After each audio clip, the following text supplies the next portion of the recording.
same MVP and delivers the Renegades the XFL title. They're back for another round. Yeah, it's a rarity in all of football. You think about it, whether it's high school, college, NFL, to have have a quarterback 3 years with the same system, the same scheme. That's what you're going to see with these two guys, Perez and Ta'amu. But today, it's about the legs of Ta'amu. And when I say the legs of Ta'amu, I'm talking about whether he's in the pocket, his mechanics. When those legs are strong, he's throwing, but he also has the ability to extend plays.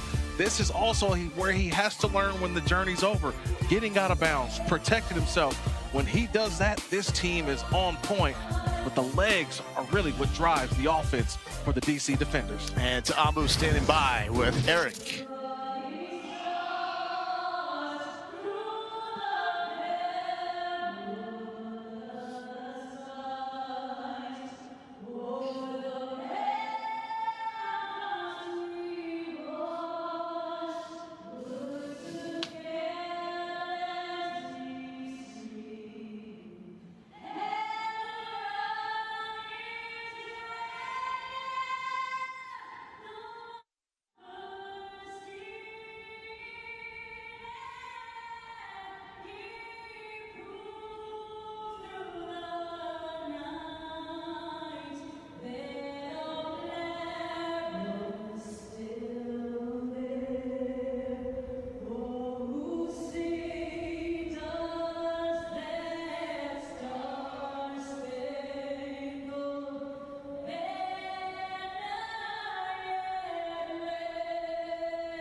ESPN welcomes you to a special presentation of the United Football League. Man, we got to dominate today, man. Dominate today. Dominate today. At the end of the day, man, no regrets. No regrets. The terror must be maintained or the empire is doomed. Let's have fun, man. Win on three. 1, 2, 3. Win. Hey, let's go get him. Let's go get him. Hey, Shannon Harris knows what's on the line today in UFL territory. We're talking the hub city of Arlington, Texas. Yeah. It's first place in the XFL Conference. DC taking on Arlington Renegades, led by the pride of Texas A&M Commerce. Former D2 Player of the Year that's got the nickname, the Spring King, Luis Perez. Taking on the former Ole Miss superstar, Jordan Ta'amu, running the show for the DC Defenders. First place on the line. Both teams enter 3-1, and the leaders of the XFL Conference, top 2 teams from each conference, advance to the playoffs at the end of this 10-week sprint. So let's do it. Welcome to the hub city of Arlington, Texas. Lowell Glendo here with Kirk Morrison, yes, Eric Backlane, and Aaron Murray will be joining us from the field. This is the best rivalry right now in the UFL because of the quarterbacks. And this actually goes back to the 2023 XFL Championship game. Ta'amu for DC enters as the league's offensive MVP. However, Perez outperforms him in that title game. He's the MVP. The Renegades win the championship, and they're back, both for another round. Yeah, it's a rarity today in football in general. whether it's the NFL, whether it's college, high school, to have a third-year starter, we're going to have that for both teams. You mentioned it, Perez, but Ta'amu. Jordan Ta'amu on the opposite side is all about his legs. We're going to get a chance to watch him as he is the key to this offense for the DC defenders. When Jordan is calm in the pocket, when those feet are planted, he's an amazing thrower. But it's what he does when he takes off and goes. To me, he is an extension of the run game, but he has to know when that journey's over. Get out of bounds, protect yourself. When he does that, this offense, they're always clicking, and it's because of Jordan Ta'amu, number 10. Well, let's send it down to the field. Here is Eric with the quarterback of DC. Yeah, appreciate you, fellas. Jordan, this is obviously a high-stakes game. Yeah. Two of the best teams in the entire UFL. What do you need to see from your guys today? Hey, we just got to go out there, play fast, execute, and limit our mistakes. Your legs were such a big piece of the equation last week. Yes. We knew that you had that in you. Can we expect that more today? Yes, I'm going to use my legs if I have to. And then we just got to trust my arm, trust our receivers, and our O-line does a great job. So ready to go out there and have fun. Appreciate you. Good luck today. Let's head over to Aaron, who maybe just came from Aggie Yell practice. We don't know for sure. Yeah, I'm over here with the Spring King, Luis Perez, right now, and the accuracy has been off the charts to start the season. Talking with the coaching staff, they want to air it out a little bit in this game. How do you balance taking shots with completions? Yeah, you know, they can't be everywhere on defense, right? So you got to take your chances when it's there, and when it's not, check it down and continue to play our game. You do a great job spreading the wealth, but I love your tight end, Sal. What do you like about his game, and how can you utilize him this afternoon? He has every single trait you want in a tight end. He can block, he can catch, he can run routes. He has it all, full package. I'm very comfortable with him, and expect him for having a big game. All right, that's a Spring King right there. Back up to the booth. Well, we love the UFL because you can pretty much bet on everything. Yeah. I'm not sure if there was a sideline reporter prop. Does Aaron Murray wear a bolo tie? But I'm taking yes next time we see him. For more on the real lines, let's bring in Aaron Dolan, our betting analyst. What can you tell us about what we're tracking with the two quarterbacks in this game? Well, on ESPN Bet right now, Luis Perez is the most bet-on player prop for him to go over his passing yards prop of 158.5, and he's done so in 3 of the 4 games that he has started this season. Now, as for this total, sitting at 39.5, keep in mind the overs are continuing to cash. They've cashed in 7 of the last 9 games. And as for the spread, right now Arlington is laying a 1.5 at home. And what's interesting here is 80% of the money is coming in on them, but yet for the DC defenders, we're seeing 63% of the tickets. So public kind of split right there on the spread. But I will say, guys, it's going to be interesting to watch these quarterbacks, and more specifically Perez, if he's able to go over his passing yards prop.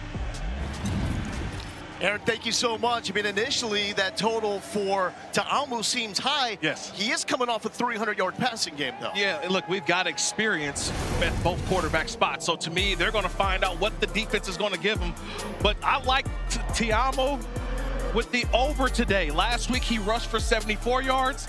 This week, only 26.5. I'm pounding the over, Lowell. I'm Give thinking me that. he's going over, but he's getting those yards with Chris Rowland, now the go-to receiver with no Ty Scott.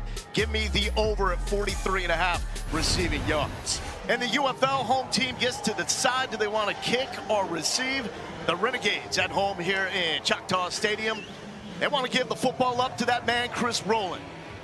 He has developed into a standout receiver for DC, but this is what he does the best. Return specialist. Got to get it inside the 20 to avoid a major penalty.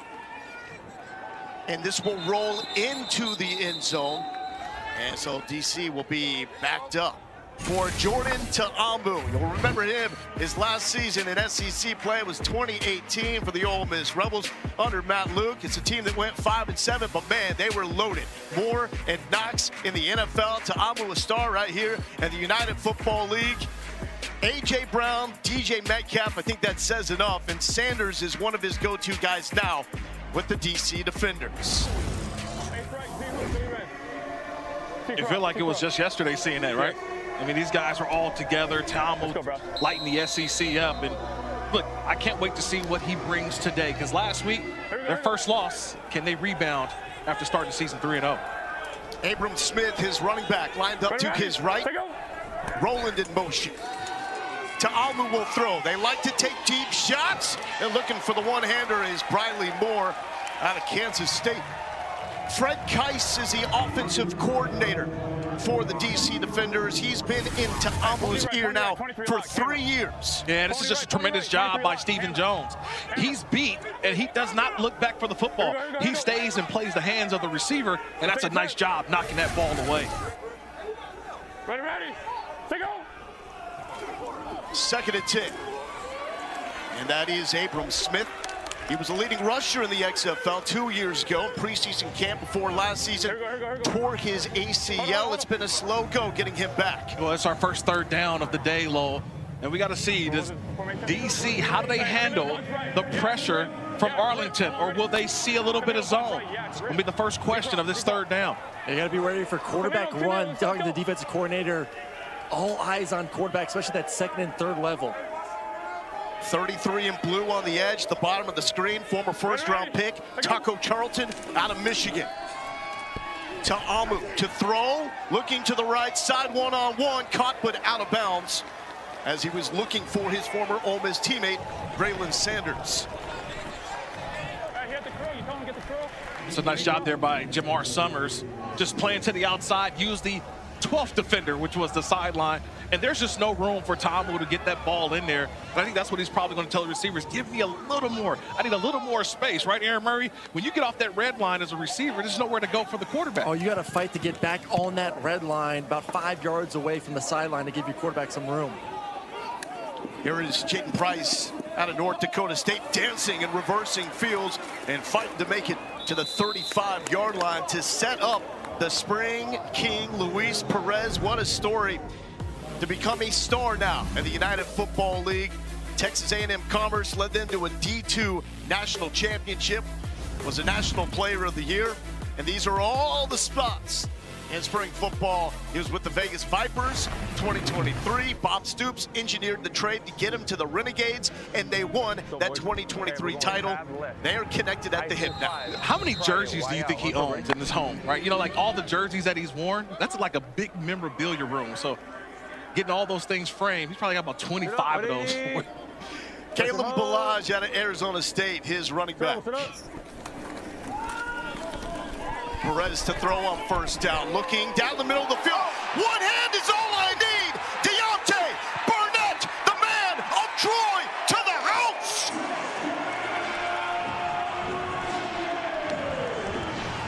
'63-yard touchdown for Deontay Burnett, the man with the 2nd most catches in Rose Bowl history.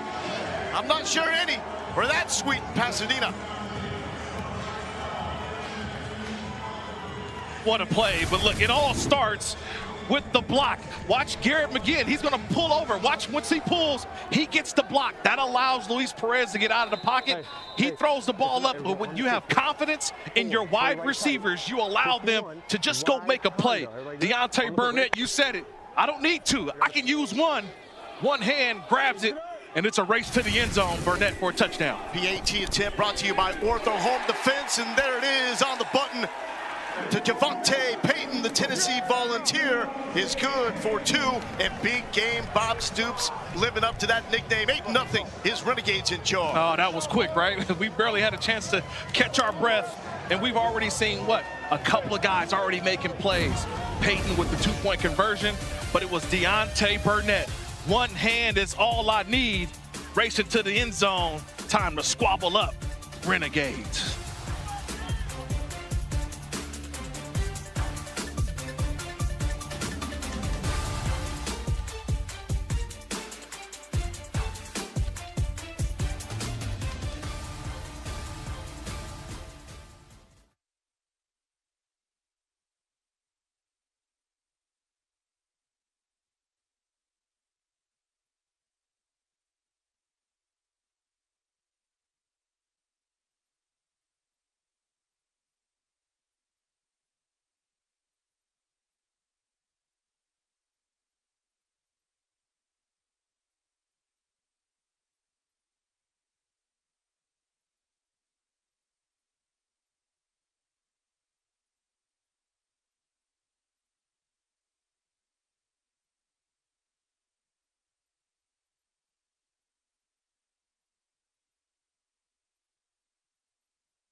Arlington Renegades offensive coordinator Chuck Long promised us that the Renegades would take more downfield shots this week.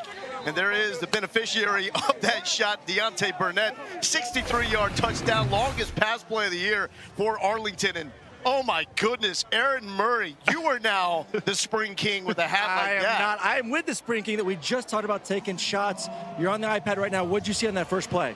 Man, trusting the guys. The guys made a play. That's all it is. That's a phenomenal catch. I can't take any credit for that. That's a one-handed snag. I mean, that's unbelievable. I like the mobility, though. Oh, yeah. It's coming along. It's coming along. You're getting faster. I saw that. And we saw this, too. I need an autograph right now waiting for the first touchdown. Can you sign? Let's go. Can we sign the book, please? Yep. Two A's. A-A-R-O-N. The Bolo Man. Back to you guys in the booth. There we go. New York Times bestseller right there. Luis Perez. King. I've never been more jealous in my entire life. And the foreword written by his head coach, Bob Stoops. Not a bad combo. There you go, the Spring King. Amazon. There it is. The Spring King by Luis Perez. I love that. You know, because, look, we're coming off of the NFL draft weekend, and a lot of dreams are starting for a lot of young men, and here's a guy who hasn't really played in the NFL, Luis Perez, but still keeping his dream alive of playing football here in the spring. Ta'amu coming back for DC after the 3 and out, and a quick toss and connection on the sideline to Jadon Mickens. Third leading receiver in UW history. Yeah. 23. Hey, Queen, hey, right, Queen, Q quick. I love to get the ball to Jadon Mickens. That's something I wanted to see early on. He's only had a couple of catches so far this season. Getting him going early is something I like for this offense. They lost Ty Scott for the season with the broken arm, and here is the Duke Blue Devil Deion Jackson on the ground. Fred Keiss calling the plays in the headset of Jordan Ta'amu. Red right. Philly red. Hugh Cleveland. Hugh Cleveland. Hugh Cleveland. Philly red. You see calling everything at the line of scrimmage. No huddle. Philly red. Ready. Take go. Ta'amu taking another shot, complete to Mickens. Back-to-back pickups for Jadon Mickens, 31 years old, out of L.A., 38 games in his NFL career. I just love this block. Watch Deion Jackson right here. Help out your quarterback. This is what you do. You go and put your face in there. Your quarterback's able to stare down and make the throws because the running back, Deion Jackson, gets in there, put his face in on a nice block.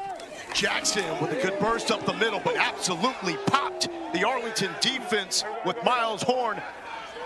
Ready to pop the pads. Oh, man, he's coming downhill. Miles Dorn, the former North Carolina Tar Heel. Go ahead, take a listen to this. Number 46 coming downhill. Ooh. Here we go. 208 special team snaps in the NFL. Never took one defensively. Looking for that shot. Ta'amu rolling, bobbled it, but got it. Here we go. The former standout from Tennessee State with the pickup. You know, we talked about it before the game. These throws from that left hash or the opposite hash throw. That was one, Aaron, that we just saw from Jordan Ta'amu where it's thrown on time and he's able to get the ball there. Well, he also has to throw it to the sideline. A lot of those out-breaking routes, whether from the slot receiver, from the outside receiver, had to be on time and outside. That was nice accuracy right there from the quarterback. Ready? Take go.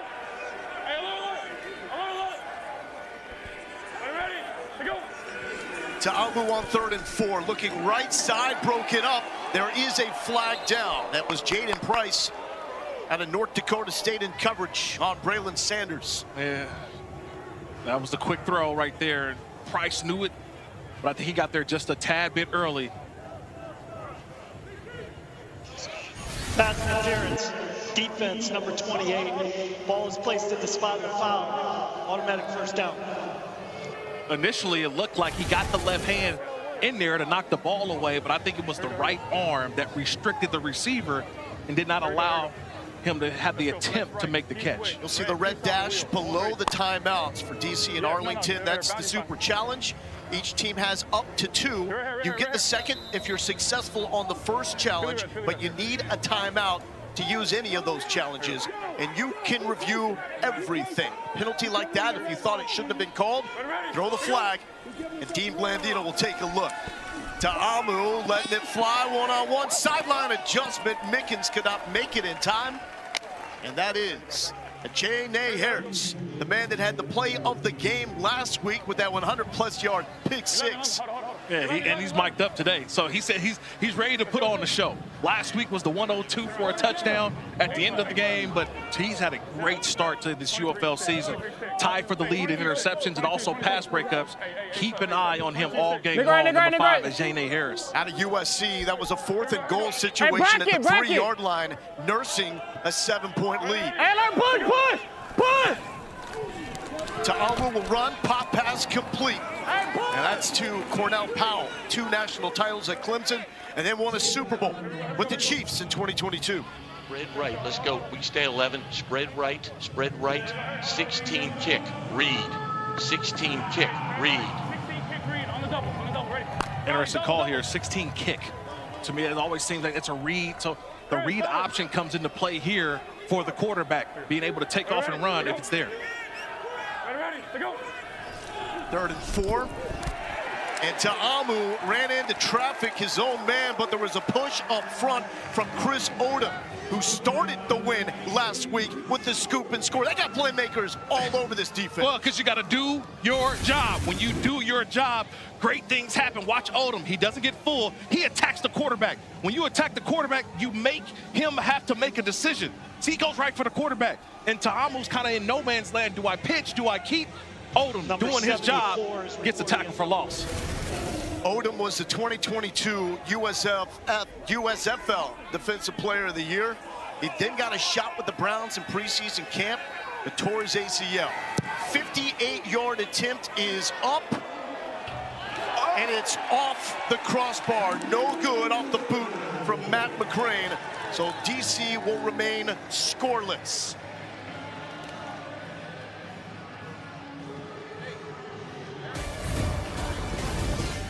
Matt McCrane, the former Kansas State standout. Played 5 games in the NFL back in 2018. Cannot connect here to get DC on the board.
Yo should be there. Those guys.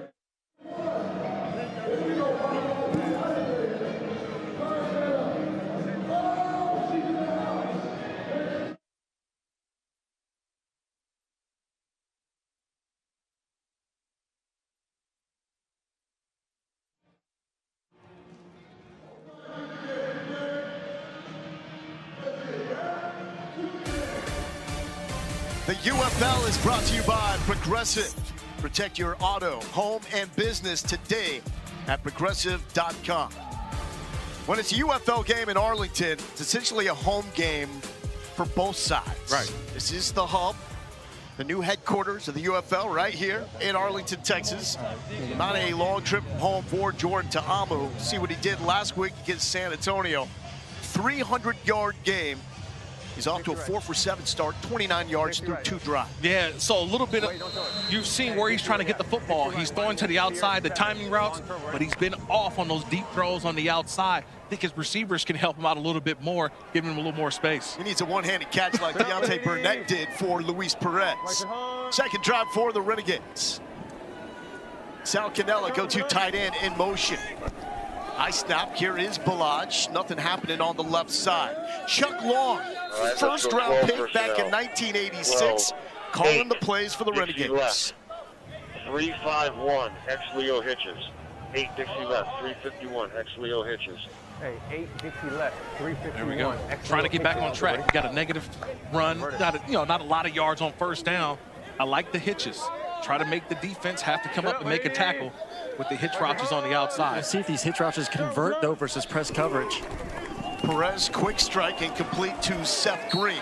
Aaron, how much control and freedom will Perez have at the line? Well, he owns the entire playbook. That's the beauty you guys talked about at the beginning of the show of he knows the ins and outs. He can get them in the right position, the receivers, the offensive line. I just can't wait till they do a 2-minute drive because he calls every play during the 2 minutes. #1 completion percentage in the UFL, led in that category last season. Open man is caught. Isaiah Winstead, man that had 88 catches for more than 1,000 yards in his last season at East Carolina in 2022. It's all about communication, and if you miss at the line of scrimmage, this is what happens. You miss the jam on Winstead, and now he's wide open for the out-breaking route. And if there's anybody who's going to see that, it's the quarterback, Luis Perez. He knows as soon as the snap comes, where the defense goes, he knows where he's going with the football. That's a nice job there by Winstead, adjusting and getting the first down.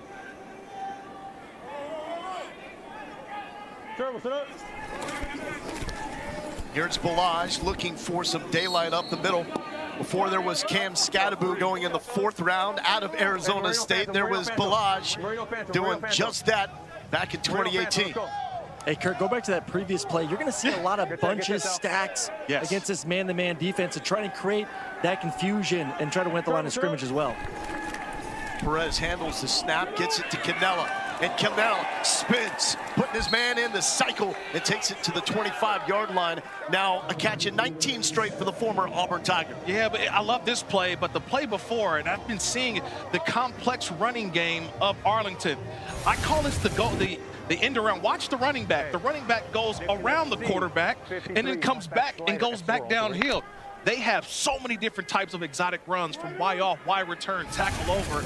Some of the exotic runs that Arlington makes the defense have to know where everyone's at gap assignment. Big 3rd and 6 for Perez.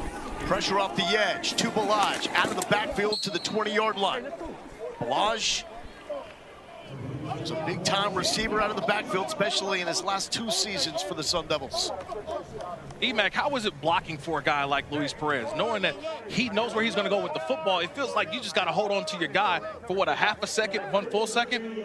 Kirk, it is so fulfilling because it's one of those things where you do not have to do your job great. You just have to do it okay. He's going to make you right. And when you have a guy, usually we talk about dual threat guys that can do that because they get out in space. This guy does it by making decisions so quickly. Lucas Havrasik giving the Renegades 3 more points. It's an 11-zip lead as Arlington, for big game Bob Stoops, finding points on their opening 2 drives. It's just different thinking about them last year. This is a football team in Arlington that was 3-7. They've already got last year's win total already in the first 4 weeks. And they look to be on that same trajectory. You talked about it earlier, Lo. A couple years ago, this team won the UFL championship, or the XFL championship. I feel like you start to have some of that momentum because they've got a good running game, outstanding defense, but it's about the quarterback play. Their quarterback play has been phenomenal. when you're getting points. Oh, they were really struggling in the first season of the revamped XFL, but they were able to get Perez in that trade from Vegas. That's the only reason they won the title. 0-6 start to last season, and man, Arlington is an entirely different team now. Another one touches the ground before into the midst of Roland, and Roland cut into the 20, and 25 and trip before reaching the 30-yard line. Well, coming up next on ESPN, UFL Week 5 wraps up with San Antonio Brahmas hosting the Houston Roughnecks. And all of a sudden, this league has now found the comfort zone in terms of offense and scoring points, Kurt. I think that we've all talked about it. We've seen the play get better and better each week. Like the first couple weeks, I felt like the defenses were ahead. We had so many low scores. Nobody was hitting the over. And now we're seeing overs galore. Why is that? The offenses are finally picking up in every game that we've watched so far. Productive last drive for DC in terms of driving the football. They missed a long field goal attempt. It's 11-0. Battle for first place in the XFL Conference. Ta'amu, that could have been picked off. He was looking for Braylon Sanders. That's just a difficult throw, especially when you have all those hands flying up. And as a defender, you're taught, if you can't get to the quarterback, get your hands up. And you see all those guys, it's hard trying to find the window to get that ball through. I know he's done that a ton of times at practice, but that time just misfired. Completing under 50% on the season. But to Amu's defense, he's taking more downfield shots than most quarterbacks in this league. To the Baylor Bear, Abram Smith, busting out of a TFL, but will not shake free from Chris Odom. The Arkansas State Red Wolf with his second tackle for loss today. Yeah, the first one, though, it was a J.D. Harris. He's our guy today. Watch number 5 just coming down, doing his job. He's just going to come from out of here and make the play. Watch him, just doing his job. He gets the motion, comes down, boom, make the play. And if you don't make the play, make sure your buddies can. It's all about holding the edge, keep him contained. Don't let the guy get outside of you. Let the cavalry come. Nice job there by J.D. Harris. Ta'amu, clean pocket, long throw, and complete to Powell. This will be 2 yards shy of the line to gain. I think that's the theme that we've seen so far for Jordan Ta'amu and his defenders' offense. They're not winning first and second down. So in not winning first and second down, there are these long downs and distance, especially on third. And what happens? You complete the pass, but you're still 2 yards short. They've got to start getting more yards on first and second, getting these smaller third down situations. They have to. And also, I don't like these outside, slow developing runs. Like, we got to hit it. You have to carve these guys up. Stop with all the side to side. Let's get vertical. Price with the return. Another chance for the former Bison to the 33-yard line. Well, the Renegades have figured out the recipe for success, have not allowed a touchdown in the first 3 quarters of any game so far this season. And they have the offensive balance. Perez throws it a lot. It's actually a run-first approach for this team. Right. And no one spreads the wealth more in this league than Luis Perez. Yeah, perfect on the day so far. 5 of 5, 94 yards. And look, he's had some help from his wide receivers, but also, too, again, his knowledge of the offense and being able to see what the defense presents itself, just a huge, huge factor for why Perez has been successful today. Day Hunter out of Liberty, now the running back. Perez trying to stay perfect. High throw, good to have the hot hands of Isaiah Winstead. We just talked about it. He says, look, I just trust my guys. I put the ball up, and they go and get it. That's 6'3", 210 pounds, Isaiah Winstead. Look at that catch radius. I don't think I can throw that ball that high. I'm a 6'3" guy. See that, Kurt. I want to see that. 6'3", go get it. Go jump and get that one, Winstead. Perez popped as he throws off the fingertips. Danger zone as DC was there with the pressure. The Villanova Wildcat Malik Fisher was there along with the Bearcat from Sam Houston State, Joe Wallace. Yeah, you're going to see right up the gut. Fisher, he's just battling his way through.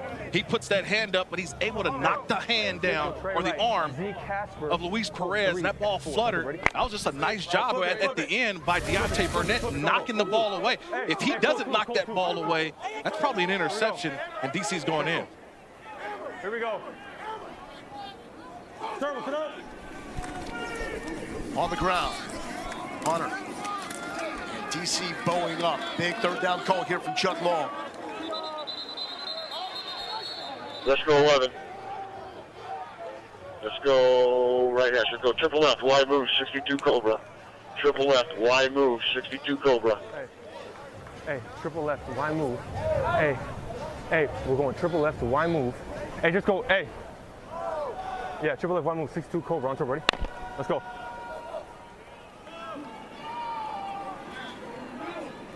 Sit up with 80. Right to the hook. Perez thrown to the only receiver core in the UFL with 4 players with at least 10 catches. So many weapons. He's pressured though, and Perez will go down. Dropped like a bag of bricks by Derek Roberson. Another Sam Houston State Bearcat makes the play. They don't feel too bad. Roberson's first 2 sacks in the NFL were against Drew Brees. Yeah, but that's sack number 4 in this season for Derek Roberson. He's on the outside. Just watch him. It's just a nice little move to the outside. Speed. He gets underneath, and it's just an easy sack for him. See how he runs the hump, gets underneath, and just lunges up at the quarterback, but he finishes. It's all about finish. And Derek Roberson showing you that his 4th sack of this season. That was 2 guys going at it with experience in the NFL with Roberson against Ricky Lee. We have a flag down.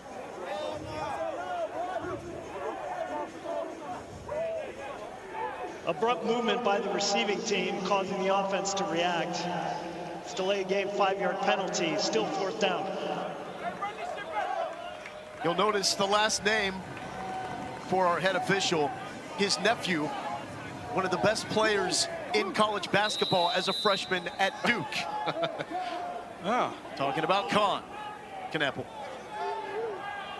Didn't he just play in the Final Four recently? Yeah, doing his thing. Here's Marquette King, the most NFL experience out of any player in this game. Rolling calls for the fair catch. Here's big game Bob Stoops.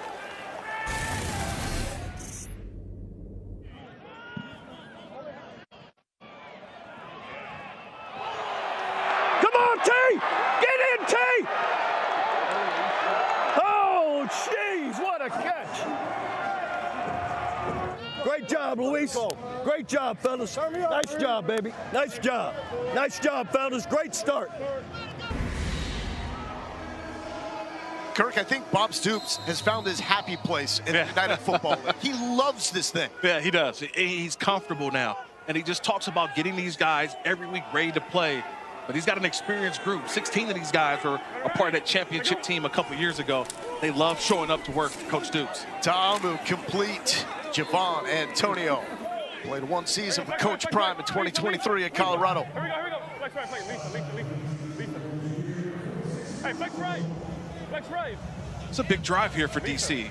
And hopefully that's a great drive starter to kind of get this offense going in the right direction.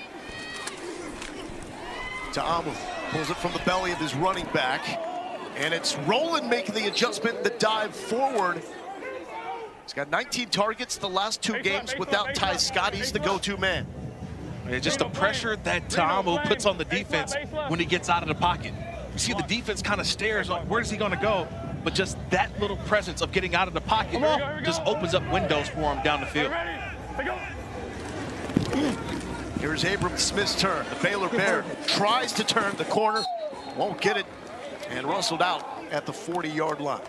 So it's Arlington with the 11-0 lead over DC. 2 teams that are 3-1, battling for the top spot in the XFL Conference. Deontay Burnett doing the job with the one-hander, 63 yards to get the Renegades on the board and start the Sellies.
Bryce Harper and the Phillies take on Kyle Tucker and the Cubs on Sunday Night Baseball tonight on ESPN at Wrigley Field. It all starts at 7 Eastern with baseball tonight at 6. Shannon Harris has done a fantastic job as interim head coach for DC after Reggie Barlow left. We'll follow Eddie George as the head coach at Tennessee State. Shortly after that is DC. Greg Williams followed. So Williams' son Blake is now in charge of the defense. But Fred Keiss, the play caller for DC, he has been the model of consistency alongside Ta'amu. Third season together with the defenders. Here we go. Arlington outscoring opponents 41-3 in the first quarter this season. We're up 11-0. Empty for the former Ole Miss quarterback. Ta'amu pump fake, a shot downfield, it's lost. It looked like Powell had a step or two, but could not find it. Jaden Price was in coverage. What happened there? Yeah, they put a little wrinkle in there. They had Chris Rowland. He was in the backfield, so they motioned him out to empty. They got what they wanted. They got the one-on-one on Price. It's just quarterback, wide receiver. He's going to the outside. That ball's thrown to the inside. I would have to lean that that's on the wide receiver because Ta'amu said, I got him. I knew I had him. That's a miscommunication on where the location that ball was. Kurt, it looked like a post route. I don't know what the receiver was doing, looking to the outside there, and you said it best. It's always on the receiver, never on the quarterback. And we got a timeout. Did you say anything? Called by DC. Yeah, Aaron, that's interesting because you don't see that happen too often. I felt like that one should have stayed to the inside. He's turning around like as if he's an outfielder. Shannon Harris wants to talk it over before a critical 3rd and 10 with DC trying to move the chains.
Back here at Choctaw Stadium, I want you to watch the safety here, Miles Dorn. They're playing a cover 4, but when this tight end comes in, Dorn vacates that middle of the field that he's supposed to be in, which gives the receiver the opportunity to go and convert that into the post.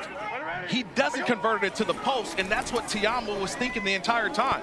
He's like, this safety is down. He's gone. I'm throwing that to the post.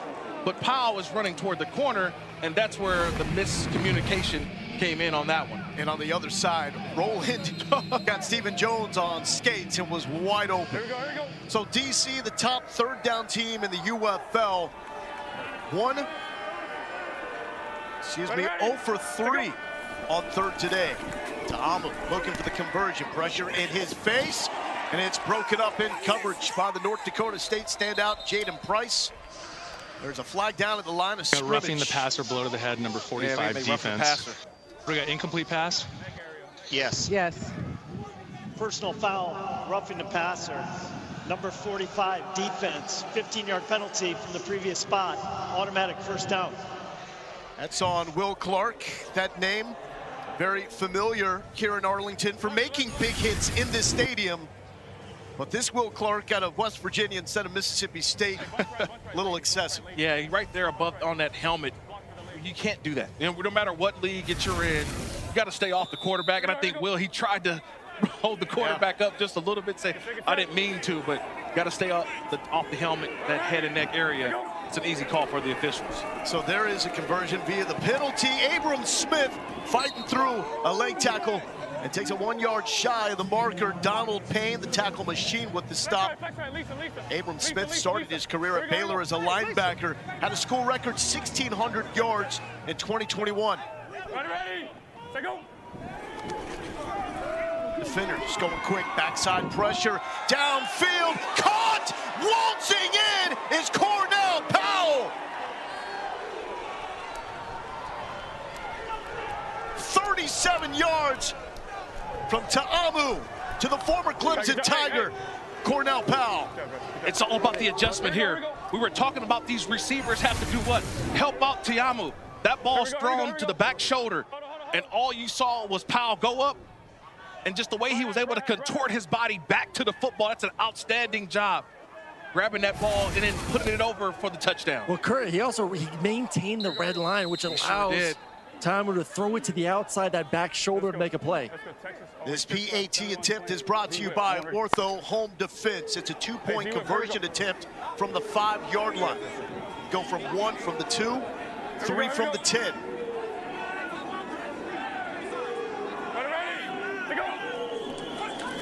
Ta'amu looking to throw. It's tipped and it's picked off from the end zone. Renegades with a chance. Harris looking to do it for back-to-back weeks. Takes it to the 30-yard line. Stay away from this man. He had 3 pick sixes in his career at USC. He is a one-man no-fly zone. The ball just finds him. Ta'amu's trying to get that ball in there, trying to thread it in there. It's always, when you're down by the goal line, it has to be low. Those balls that thrown high get tips, and anytime that ball is tipped in the air, you got to find number 5 as J.N.A. Harris, because the ball seems to find him. And Kurt, you said that best. When you're in the red zone, especially near the end zone, low towards the front, high towards the back of the end zone. Everything, you always want your receiver to fall down catching passes. Then towards the back of the end zone, you throw it about 10 yards high or 10 feet high, so then go up there and snag it. See, Aaron, I learned a thing or two. I know where that ball has to be. That ball has to be low down there. When you get that ball high, that's when you get those tips and overthrows. But a nice response there by the DC defenders. They finally got on the board. Now, look, a penalty did help them out there, but finally are able to get on the board. They got the big play from Ta'amu to Powell. And Arlington allows its first offensive touchdown in the first 3 quarters of a game. Balaj with the chance. Spin to the 30-yard line. Kurt, let's take another look. Was just playing the football, and Stephen Jones is there, number 28. But he just couldn't go back to the football. Yes, Powell made a play.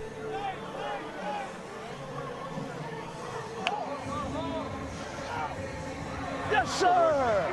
Boom. 2. Left hash. 2 for left hash. That's what you want, right? Left hash, 2, left 2. Okay. Hey, that's what I'm talking about. New life for DC's interim head coach, Shannon Harris. How will the Renegades respond?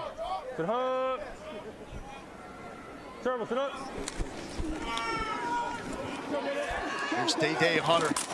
Flag is down. Oh! He just knocked Bryce Thompson into next week. Yeah, that's going to leave a mark. bringing the thunder there, Day Hunter. He's considered the lightning back. Let's bring in our betting analyst, Aaron Dolan. Aaron, what are you tracking going into this drive?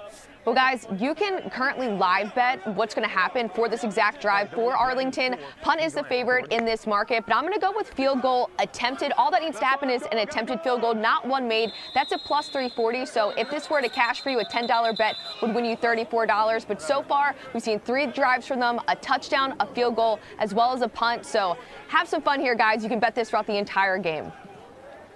All right. Aaron, thank you so much. Kirk, where are you going with here? I think I'm going to go with a punt, only because we haven't talked enough about this DC defender's defense. This is the #1 defense in the UFL, and they get after the quarterback. They're sound in the back end. Linebackers are fast-flowing, and you can kind of see outside of the great play by Deontay Burnett for a touchdown, which was just an unbelievable SportsCenter top 10 play. Absolutely. They played well. They're doing what they're supposed to do.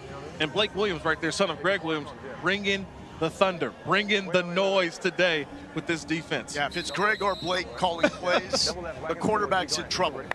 DC did not have a sack last week. They still lead the UFL with 11 sacks on the season, and no quarterback has gone down more than Luis Perez. He's been sacked once so far today. Hunter with the carry, trying to shake free and dance, and that's not happening.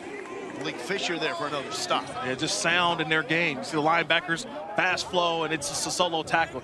Call it hitting practice for Anthony Hines there. Just makes the play, and now it sets up the 3rd down. And if I know a Williams, whether it's Greg or Son, they're going to bring pressure on 3rd and 5. Eric, what does this do as an offensive lineman in a situation like this? You know pressure's probably coming. It absolutely is, guys. So you have to anticipate that and understand, hey, let's get the ball out quick. We need 5 yards here. Watch the overhang player that's maybe sneaking like he's in coverage and a safety over the top of him. Perez has 3 offensive linemen with NFL experience. Here is the pressure. Canella makes the catch, and he does so with Kelvin Joseph draped all over him, also drawing a flag. That is by far the most lethal tight end threat in the UFL. 10 more catches than anyone else at his position. We'll sit back and see what this flag is. It may be that pass interference, but Canelo's able to still make the play. Holding, number 27 defense. That penalty has declined. The result of the play is a first down. Guys, I love what they do with Canelo on the outside. I mean, this is what they do in the NFL with guys like Travis Kelce. You move them one-on-one. It's tight end, athletic tight end against a safety. And you got the size advantage as well, too. This is why he is the premier tight end in this league. I think, Aaron, for me, the coaching point for the defender is that you already took away the inside route. But with the fake to the outside, let him beat you down for a 9 route down the field. Don't let him go back inside. And that's what Kelvin Joseph did. Let him back inside. That's where the holding call came from. He did that against the former 2nd-round pick by the Cowboys. Shot downfield, caught at the 25. Isaiah Winstead. He means business. Talk about dropping it in the bucket. This is one of those bucket throws. You know, you always see during practice, the quarterbacks, they have that bucket down there in the end zone. That was a great pass by Luis Perez, had the right trajectory, and watch how it falls into the arms of Winstead like a young Aaron Murray to A.J. Green. Hey, maintain that red line, stack the DB, keep going. Like you said, you put it right down the chimney, little Christmas present. Hey, stay there. Winstead played at 3 schools, Norfolk State, Toledo, and ECU. Here's Balaj trying to bounce, staying up, still rumbling inside the 10-yard line for the former Arizona State Sun Devil. Yeah, got to give the big uglies. Got to give the big uglies a little love here. You got the center and McGinn. Watch the right guard and watch the center. Watch these 2 guys get going. I know Eric McClain loves this. When you got the offensive line pushing and getting to that 2nd and 3rd level, Kalen Balaj doesn't need much to get to that end zone. It definitely makes your life easier, but it also makes your life easier when you got a big running back being physical and getting down here as we got a super challenge. They saw something, maybe a holding. We'll see. So for the first time in this game, the play that we're going to turn it over to Dean Blandino in the Verizon Command Center. Cole, what are they at? What are they challenging, Cole?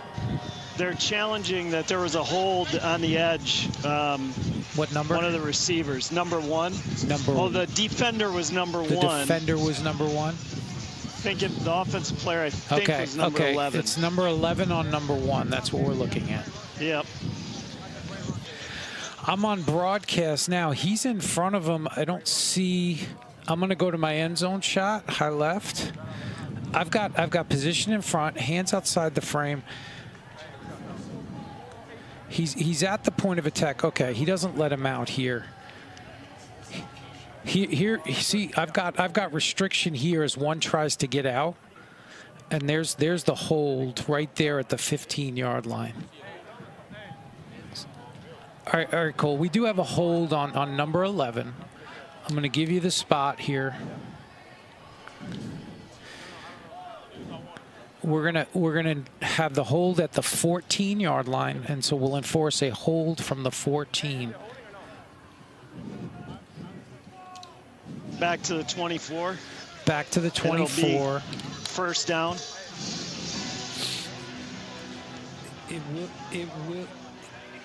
It will be first down. Yep, we're replaying. We're replaying. After review, it's been determined there was holding number 11 offense. That 10-yard penalty is enforced from the spot of the foul. Repeat first down. So that is understanding the rules and the situation for Shannon Harris. He'll have one more challenge because that was successful. The key point is you have to identify specifically what the infraction was and what player it was on. Yeah, I would love to hear Dean Blandino's explanation on what he considered restriction, because it seems like it was a bang-bang play, but there was a little bit of restriction at the end, but it was also the running back was side by side with him. We'd love to hear the clarification on why that one was called the holding. Wipes out the biggest gain of the day for Balaj, but he gets it back and more, galloping into the end zone for the Renegades.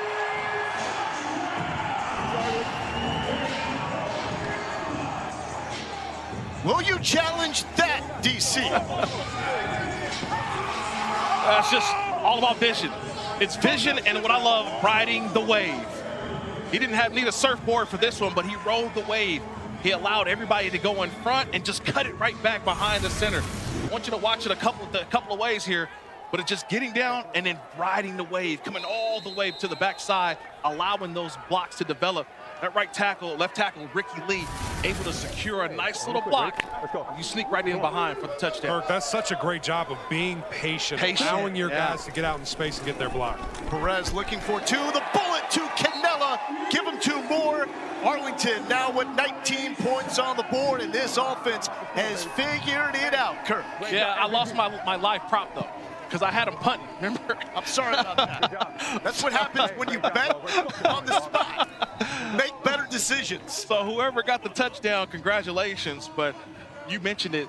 They had the holding call on the play before. They come right back with the same play, and Balaj able to run in for the end zone. Great job. Good job, Luis. That's some swag there from KB. Canella. Let's go down to our own great job, swaggy sideline guy, Aaron Murray. I'm down here with Garrett McGinn here, right guard for Renegades. And first off, Luis Perez is your quarterback. What kind of confidence does he give you guys to go out there and do your job? You know, we put in the work all week, and he's just a great leader. We know he knows what to do. When you give him the opportunity to throw the ball, he's going to carve you up. So, all right, the running game getting going a little bit today. What are you seeing defensively to sprout that zone read right there? They're trying to get into 5 bigs, trying to stop the run. We're creating great matchups up front, sustaining our blocks, and KB's hitting the hole.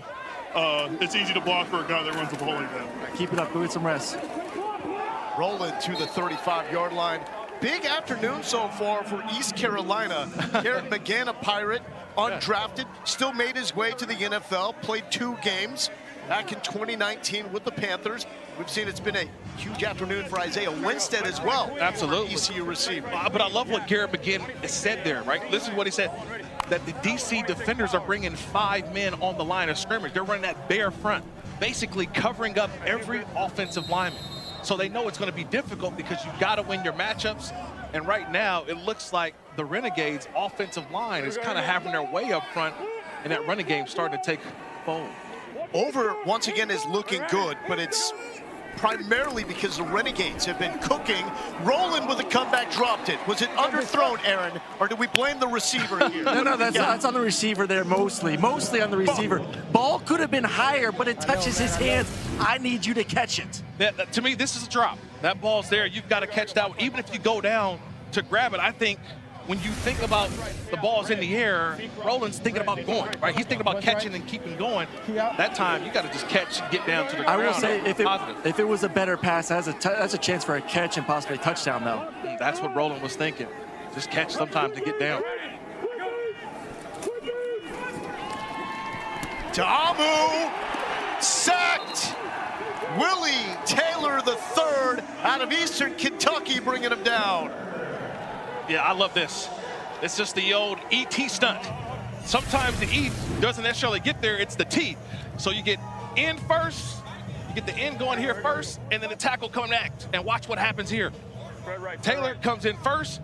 He's supposed to be the guy that takes the grenade, but they let him go, and he goes and gets the sack. It's a nice job by Willie Taylor. Good job, Willie! Good job, Willie!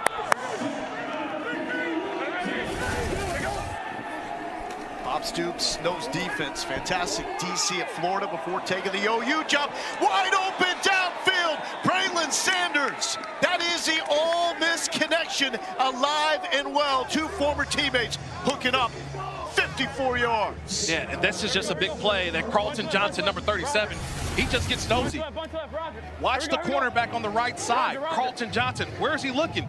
You've got somebody running right behind you in Braylon Sanders. Ta'amu sees it, gets the ball deep down the field, and that's a big gain for the defenders. That's how you get out of a 3rd and forever, 22 yards to gain. Timeout defense. Arlington, second charge of the half. So Bob Stoops calling for the timeout. DC is down but not out. Two teams at 3-1, tied atop the XFL conference race at the United Football League.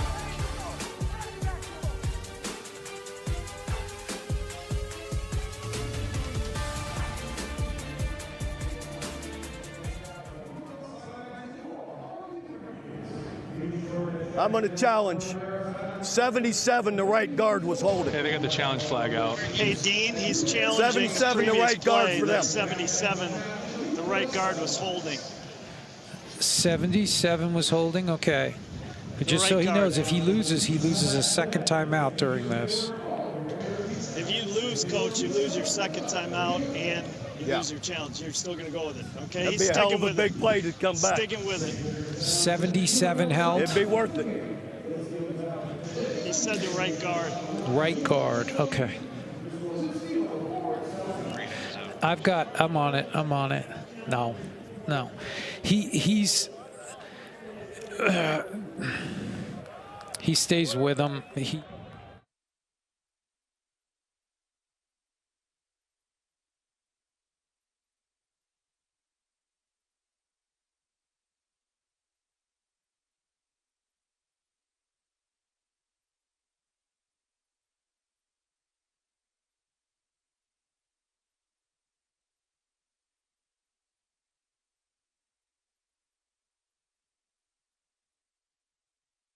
His feet moving, he released him.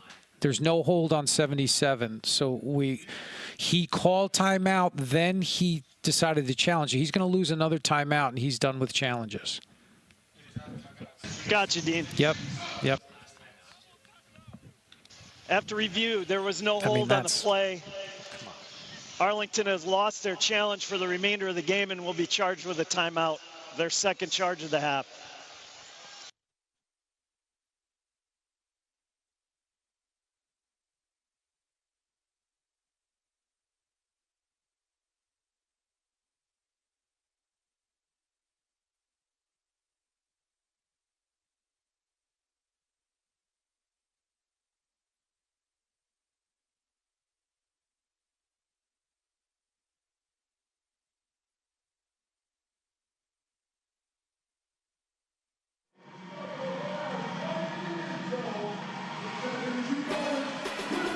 Coming up at 3:30 over on ABC, it's Game 4 between the Lakers and T-Wolves. Minnesota up 2-1 in the series. LeBron is trying to change that And that brings us to the LeBron James of officiating, Dean Blandino in the Verizon Command Center.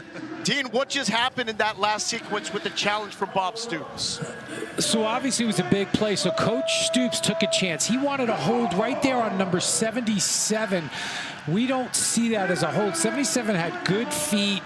The defender never got outside his feet, and he really just kind of rode him past. There was no restriction that had an impact on the play, so he loses the challenge. And remember, you got to be successful to get a second one, so now Arlington's out of challenges for the game. I love how you recognize the good feet, Dean. The good feet of the offensive line. Look at you teaching technique as well. I mean, that's basically teach tape, Dean. Great job. You're a defensive guy. You were questioning the hold on 11? Come on. That's textbook. That's a hold. Dean, thank you so much. Here's to Amu. Looking in zone, lofts it.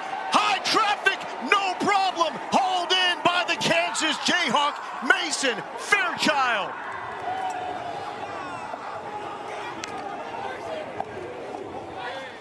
Did that for the first time in his college career right here in the state of Texas, helping upset the Longhorns back in 2021. Yeah, he had to go up and go get it. I loved Fairchild. Watch him. He starts here, okay? Now watch as he gets all the way across the field. Miles Dorn, the safety, is on top of him. But Fairchild runs all the way around to go grab him.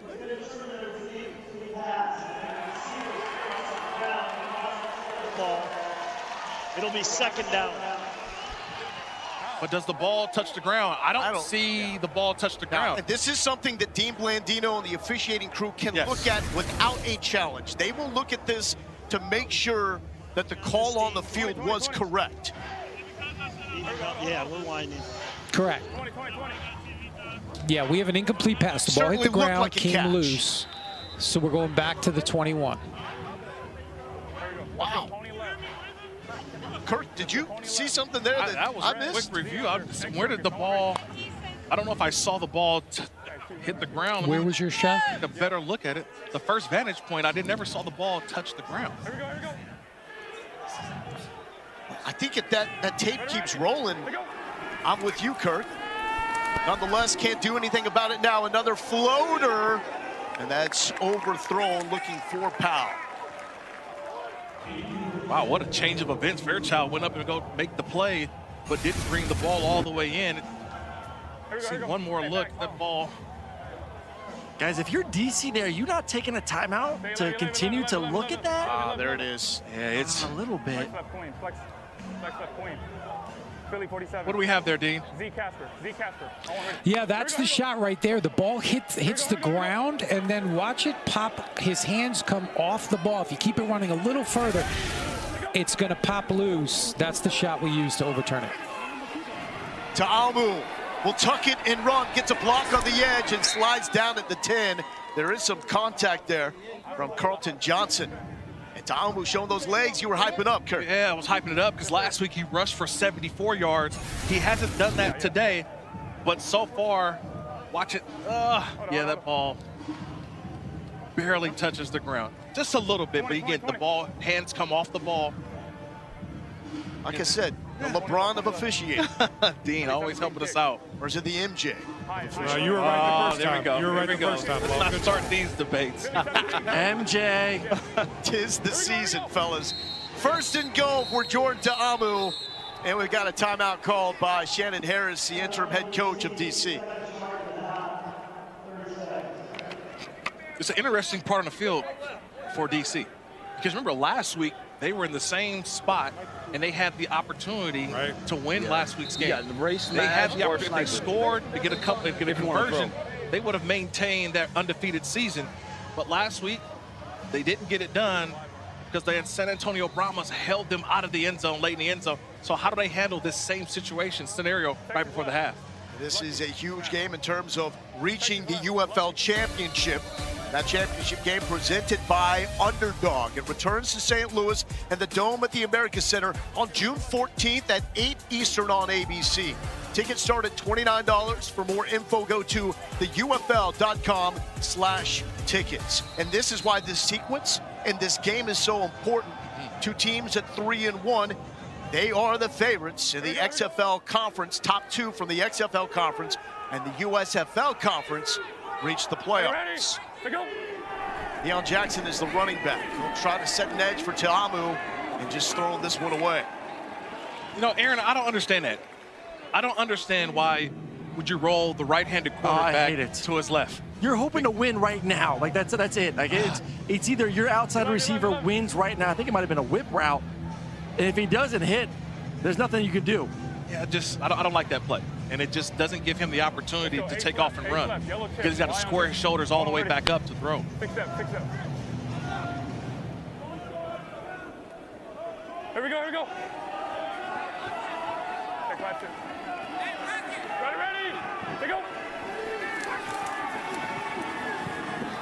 Ta'amu underneath, incomplete. And gobbled up at the 5 is Briley Moore. See, what do they go back to here? That was a late developing route. We won't have that kind of time here on third down. That's it. Spread right tight. Spread right tight. We want Gator bait. We want 71 Gator bait.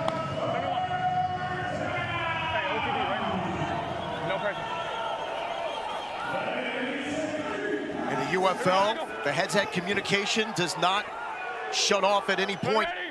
Tice can talk to Ta'amu throughout the play, and there it is on the money, touchdown. Braylon Sanders rolling like they did at the Grove back in the day, 4-yard touchdown. Yeah, that's easy. That was just timing. That ball was out of Ta'amu's hands before Sanders was able to even get his head around. You mentioned it, the chemistry from back in their college days, but watch how this goes here, and it's just a quick out. Watch the ball's thrown before Sanders even turns around. That ball's already out. And it's to the outside. We talked about that earlier with Ta'amu as well. Throwing the ball to the outside, on time, in rhythm, and keeping it away from the defenders. That's essentially a glorified back shoulder. Say, we're going to throw a back shoulder. We're just going to turn it into an out route. 2-point conversion from the 5-yard line. To the right, inside pitch. And this is Briley Moore. It's brought down at the 1-yard line, so no good on that 2-point conversion attempt. Braylon Sanders picking the right time to step up. A man with 3 NFL games on his resume, all with the Dolphins in 2022. A lot of former Miami Dolphins, it feels like, over here. Hell of a drive, man. Good job, bro. In the UFL. Here it is, that touchdown toss from Jordan Ta'amu. Braylon Sanders, 2 years. Teammates at Ole Miss. Shannon Harris, loving it. Bang! Hey, listen. 2. Every time. 2. Hey, there's something about the style you call for the 2-point conversion. I like that. 2 catches, 58 yards, and a touchdown. Looking good on his player props. And the over, once again, looking great. I mean, first 2 weeks, we saw the over hit once, and it was really on a last-second field goal. Offense gelling now. Here's Carlton Johnson looking for a change of pace to the 26. Here's Eric McLean. Jordan, it looked like that touchdown play. You guys might have ran that a time or two. Was that something from the college days? Yeah, I mean, that quick out right there on that touchdown to Braylon. We work that every week in practice, every day. And if they give it that leverage, we're going to take it. It's a big response touchdown. Obviously, you guys have back-to-back touchdown drives there. How important is that for you guys to keep going? It's super important. We just got to keep stacking. I know their offense is going to keep scoring, and it's going to come down who's going to score the most in this game. Appreciate you, brother. Thank you. Ta'amu also looking good for his player prop. It's around 200 passing yards. Coming off a 300-yard passing game last week. And a loss for DC. Now a chance for Luis Perez, Spring King, to respond. 8 of 9 for 148 yards. He wants to throw on first down. Feels the pressure. And that is a nice break by Bryce Thompson, the former freshman All-American out of Tennessee. Kirk, how about that response right there? I mean, he hit the ground running and really track on that football. Yeah, but watch this. It's a wide-open Seth Green. Luis Perez had to get off of his first, but watch the tight end, Seth Green. Watch, he's just creeping. Nobody's there. Watch, nobody's covering him. So this is a missed opportunity by Luis Perez. He had to get off, but Seth Green's wide open in the middle of the field. Luis Perez just couldn't locate him. And that guy, for a tight end, has some jets. He got some wheels. Day Hunter out of Liberty with the carry. Finds just a little bit of a crease and takes it to the 35-yard line. Anthony Hines with the tackle. All right, let's see what this 3rd and 5 call is going to be here, knowing that DC is going to possibly bring pressure. Well, look out for the tight end here. Last time we were 3rd and 5 situation, they split out Sal to the boundary, one-on-one with that slant. See if they move him around as well. Look out for number 80. Yeah, now he's in the slot right here. Sit up. Lady. Right to hunt. Sit up. 3rd and 4 for Perez in rhythm on the spot to Tyler Vaughn's 3rd leading receiver in USC history. Let's go tempo. Triple left. A 62 Viper. Hey, Viper. Triple left. Tempo, A 62 Viper. 62. A. Chuck Long, former runner-up in the Heisman, to Bo Jackson, Iowa Hawkeyes legend. Perez showing off the arm, tippy toe, another big one for Tyler Vaughns. How does he get it in that window? You talked about that chimney throw with the present. That's sexy. That's the honeypot right there. That was nice. We talk about layering. He layers it right over the cornerback, right in front of the safety, and 2 feet in bounds for Tyler Vaughns. I've always been a big fan of Vaughns. You mentioned his time at USC.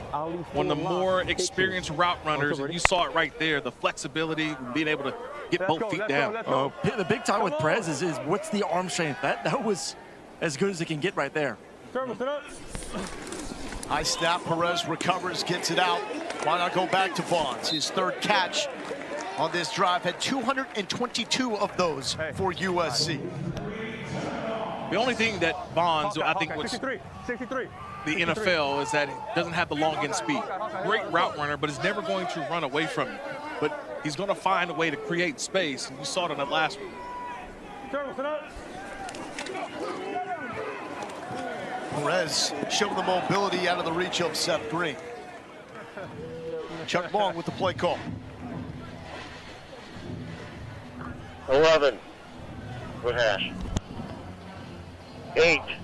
Dixie left. 3-5-1. Ex-Leo Hitches. 8. Dixie left. 3-5-1. Ex-Leo Hitches. Line up. Ex-Leo Hitches on Daytona, ready? Yeah, ex-Leo Hitches. Talked about Tyler Vaughns trying to make it to the NFL. Chuck Long told us about his quarterback, that Luis Perez is at peace with his career in the United Football League. And he has really embraced his role as the Spring King. Thank you, sir. So this is usually what happens. You get in these situations, and you're about the third and 4. They're going to bring a pressure. They're going to bring a blitz. But when Arlington lines up and empty, everybody's like, wait, well, who gets the running back? You are expecting the running back to stay in and block. When he goes out in the formation, that's where you saw the chaos on the back end for DC. Hey, who's got him? Who's got him? And what do? Call timeout. Call timeout. Let's regroup. And now you'll probably get a different play call here defensively. You can see the defensive backs huddling up, just communicating, depending on the formation that you get. Ex-Leo Hitches on Daytona, right? Yes, you got the. Hey, right here. See, a lot less chaos now when you line up and empty. Before, they had to rush and call timeout. Now everyone knows who their cover is. 42.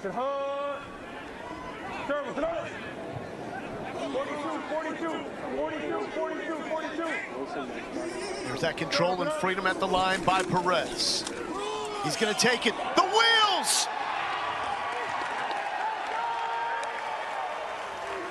That is not Michael Vick. That is Luis Perez, 9 yards. Yeah, it's all about tools. You got to have tools in the tool belt. This time, he pulls out one of his tools, is the feet. We talked about a little bit earlier, showing the speed or the increased speed that he said he's gained over the age of 30. Flying, fellas. He was flying there. Just knowing where to go, finding the hole in the defense. Perez now getting inside the red zone.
Don't want to bag on Luis Perez and the wheels too much. I mean, his dad, Juan, was a pro soccer player in Mexico, so there are some good feet in the family. Well, look, Luis Perez notices that there's 2 high safety.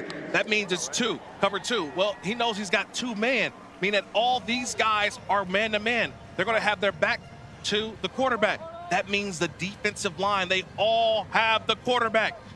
And if you don't communicate, the quarterback finds the seam.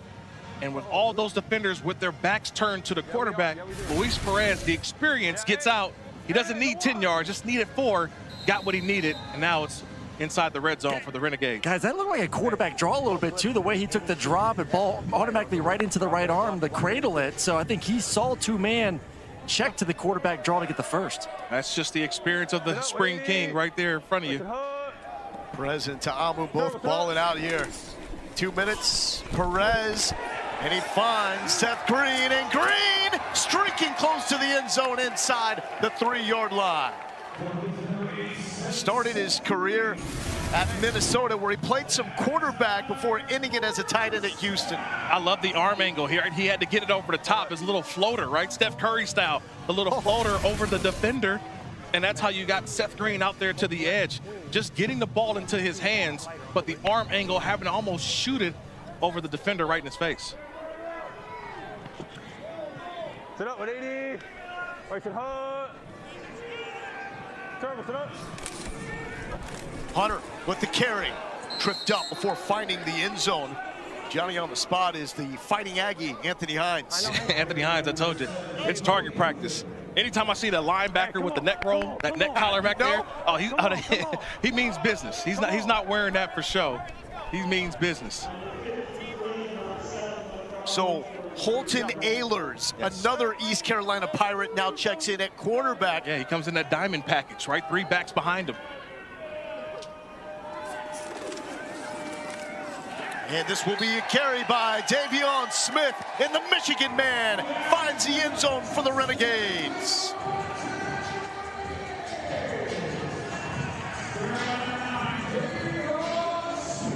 That is another former Miami Dolphin into the end zone. I mean, look at this. This is old school, right? Look at this. You got 3 guys in the backfield, and all it is just going right downhill, like old school Oklahoma-style football when they used to run the ball back in the day. Billy Sims and those guys, but this is what it is. It's basically turn around, hand the ball off, and allow this offensive line to do their job. And that is significant for many reasons, including we're now at 37 combined points. So if you took the under, you're sweating it out. This is for 2 from the 5-yard line. Perez will throw. Buying time. Dancing just throws it up. What an adjustment! Catch made by Javonte Payton.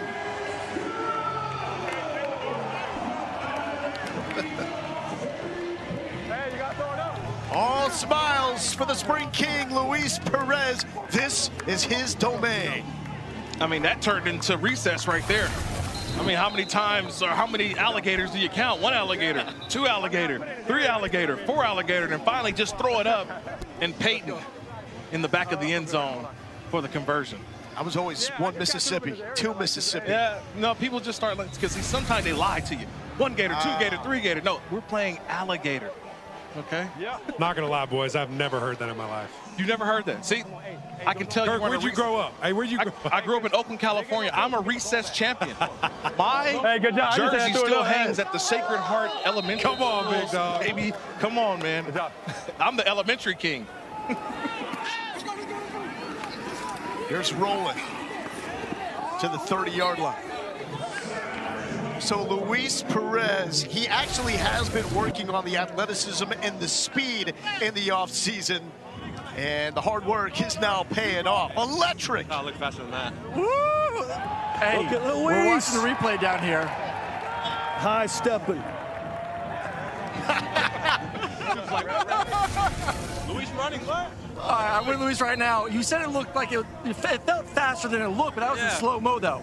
Oh, okay. All right, that makes me feel better, for sure. So what did you do this offseason to get faster? Well, just worked on my speed. I got a coach and trusted him and just went to his workouts. That's it. Simple as that. Did you check to that? Was that a quarterback draw? I checked to it. I did. They went 2-man, so I checked to it and we were able to execute. All right, keep it up. Look good out there.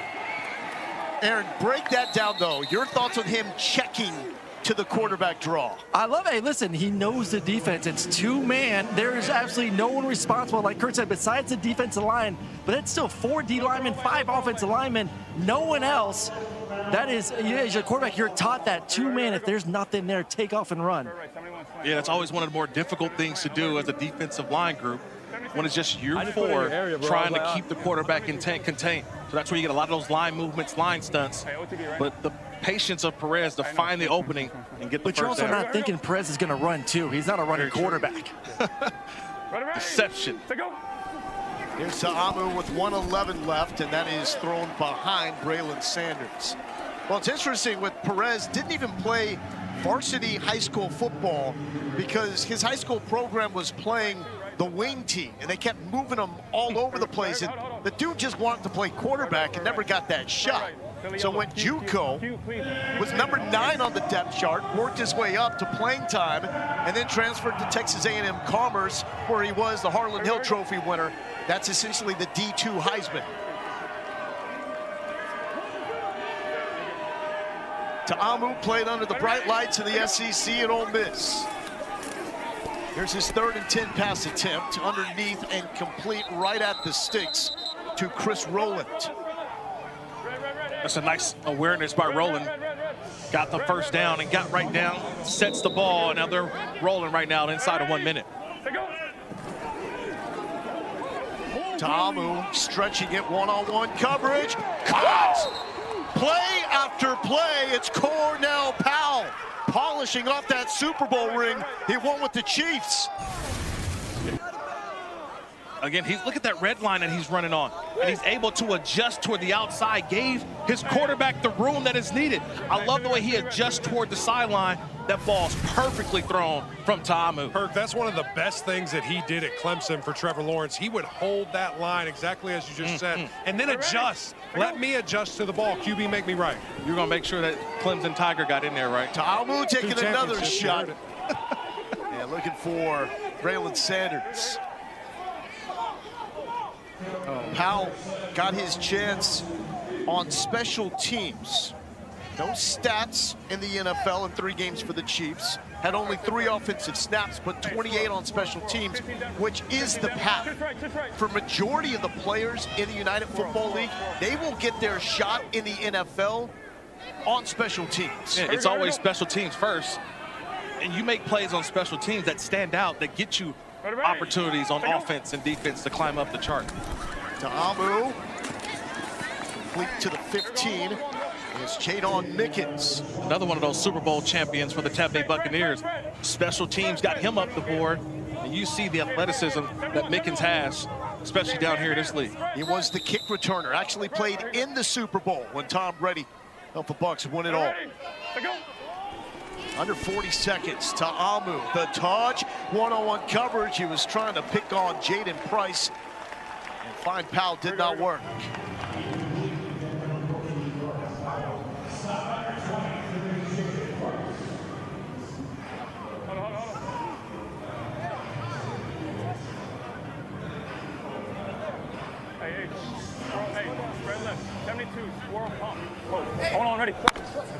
I think Ta'amu's just calling it on his own. He's not even communicating with his coach. He's just down here inside of the 20 in the red zone. He's just calling it on his own.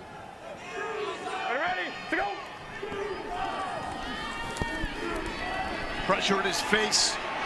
Ta'amu running for his life. Gets the corner and is out at the 10. Initial pressure by Willie Taylor. Here's the OC, Fred Keiss.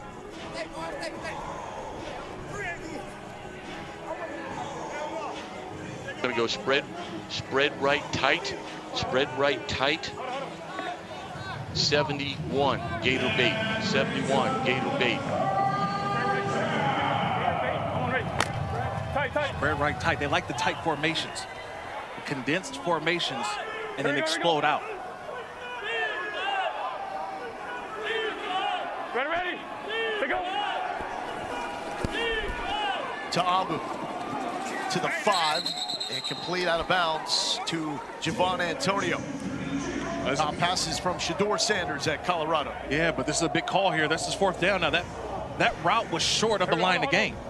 So by that route, they're going to go for it here on 4th down, or did they go for the field goal? Yes. That's what Coach Harris is probably thinking. Gotta hurry.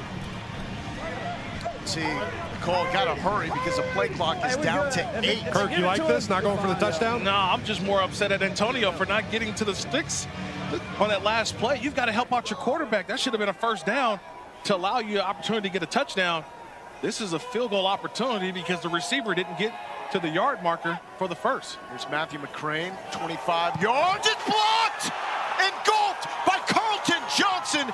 There is a flag down. The Fresno State Bulldog may have gotten there a little too quick. But in the meantime, why not roll the other way?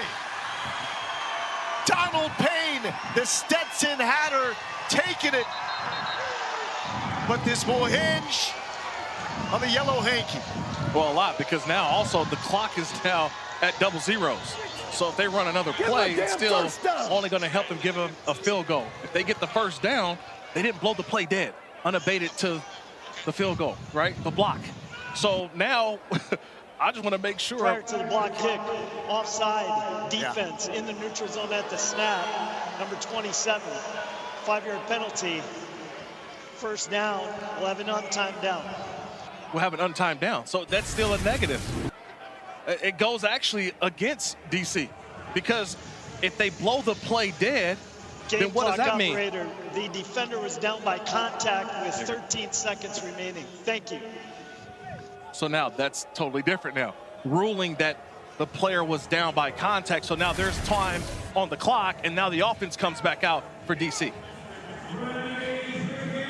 That's what penalty. They can go for it. Let's get an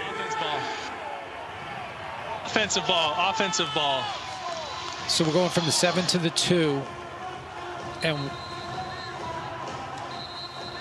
no, it's a 1st down. It's a 1st down. There we go. It's 1st down.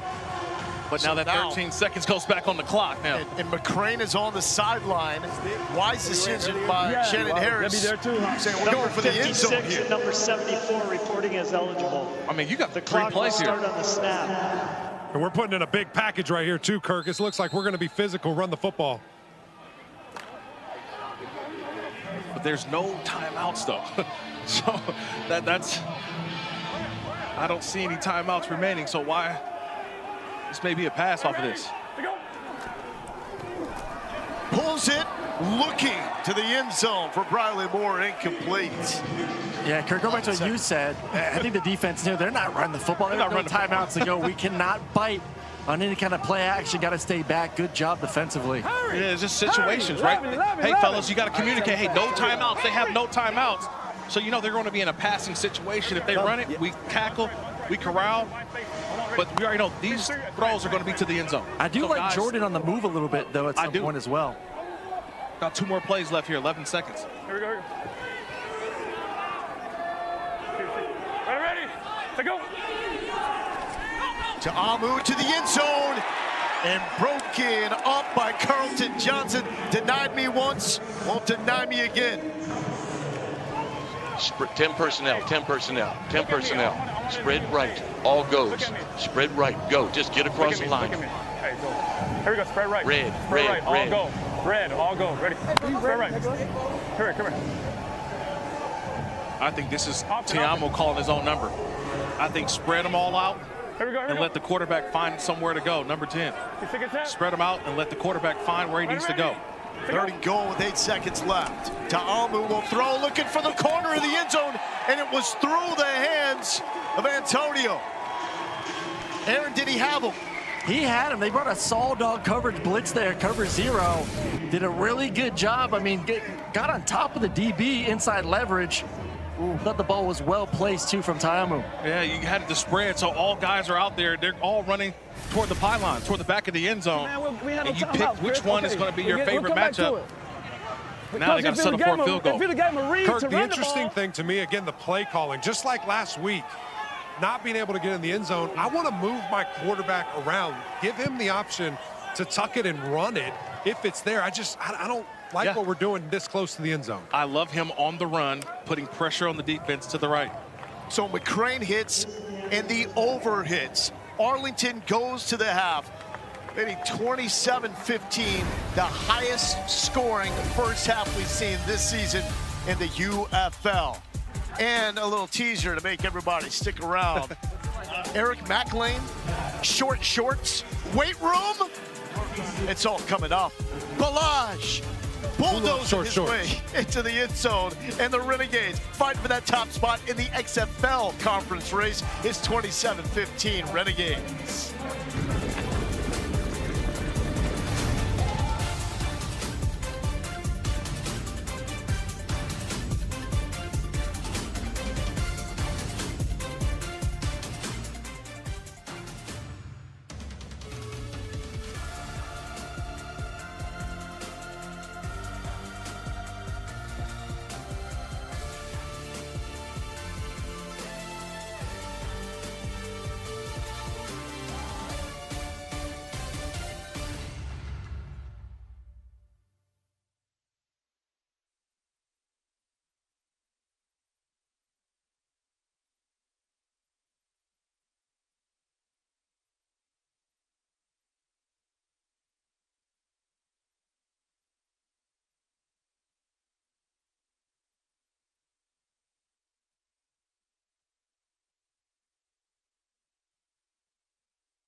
What's up, guys? Okay, we are here in Arlington.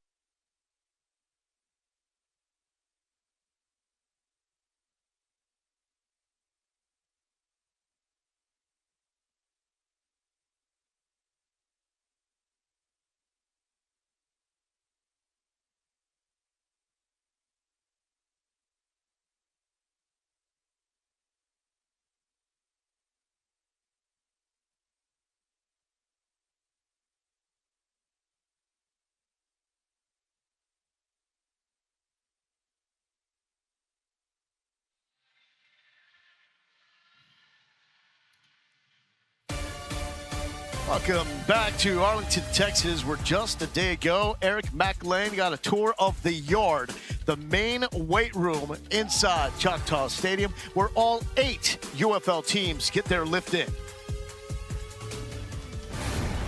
What's up, guys? Okay, we are here in Arlington. You know, I got to get a workout in the state-of-the-art facility. They call it the yard. I can't wait. Let's get after it. There he is, big man. How you doing, Daryl? This place is truly amazing, and I had to come see it for myself, and I thought, who better than the executive vice president of football operations than to show me around this place? What all do we have here? What's something that you really like about this? Yeah, this is really, for me, you know, one of the greatest things that we provide for our players, because to your point, this is one of the most important things that we do here in the UFL, and that's making sure the body is able to come back week after week and be ready to play football. This is, you know, turf prep. It's this little turf area here. You'll see there's some sleds back there that you can push, which we would do, you know, and that's familiar to us, but a lot of this activation before you even start your workout, and then you get into the foundational piece right here with all this amazing arsenal equipment, but this is where the strength and the power and the explosion is built. So this area over here, where there's some very, very unique machines from Arsenal is an area that's really, really important for the game of football and for our guys. We've got over 400 guys here that are working with us. Everybody's got different body types, long legs, long torso, short torso. What is the best way to keep the big muscle groups strong? The glutes, the hamstrings, and we've got all that down there. How important is it to the players to have something of this nature? And what does it say from the UFL, this type of buy-in and providing this? Yeah, this is permanent. This is our home here.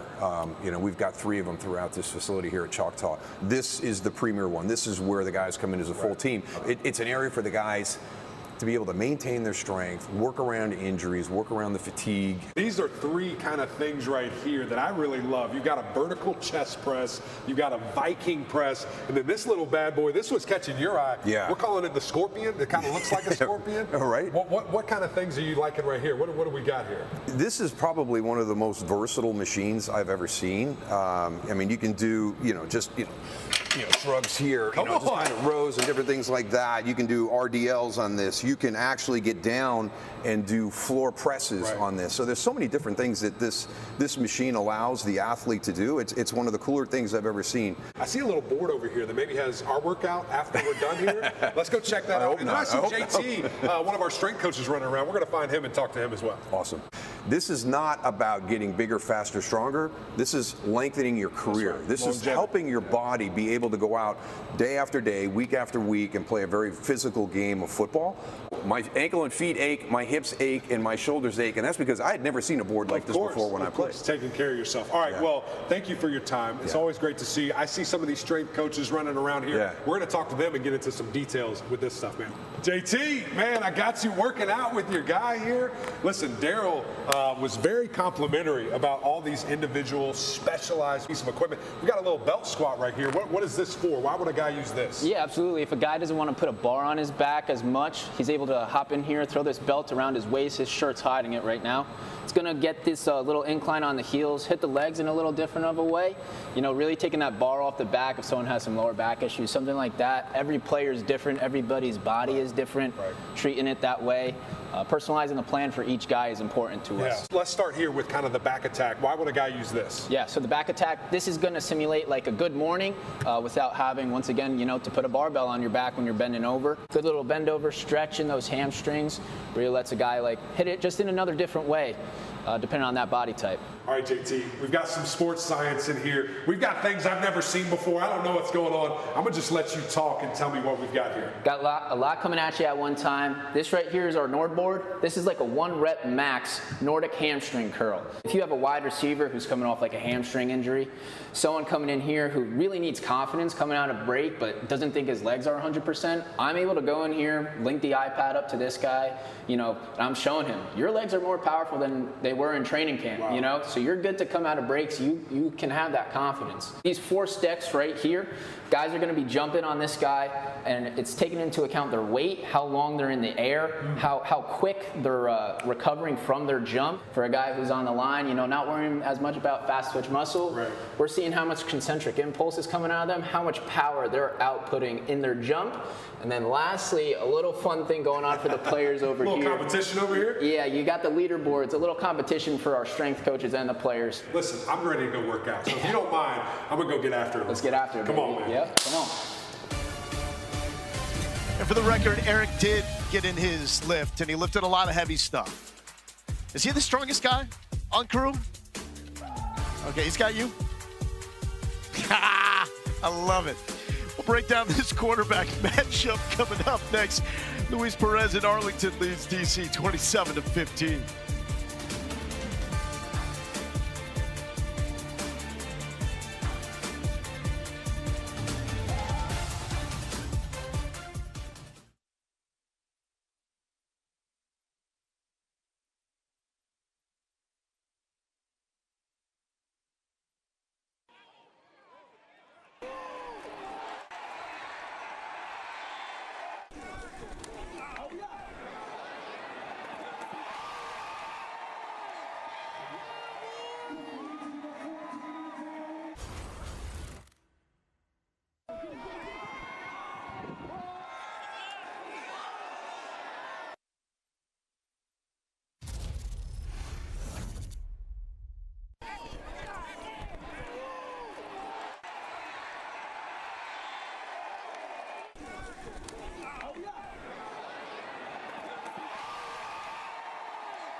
You got me?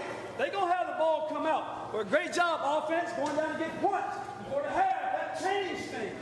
That changed the way they think now. Defense, Perez gonna give you some opportunities. I promise you he is. He gonna give you a couple of interceptions in the second half.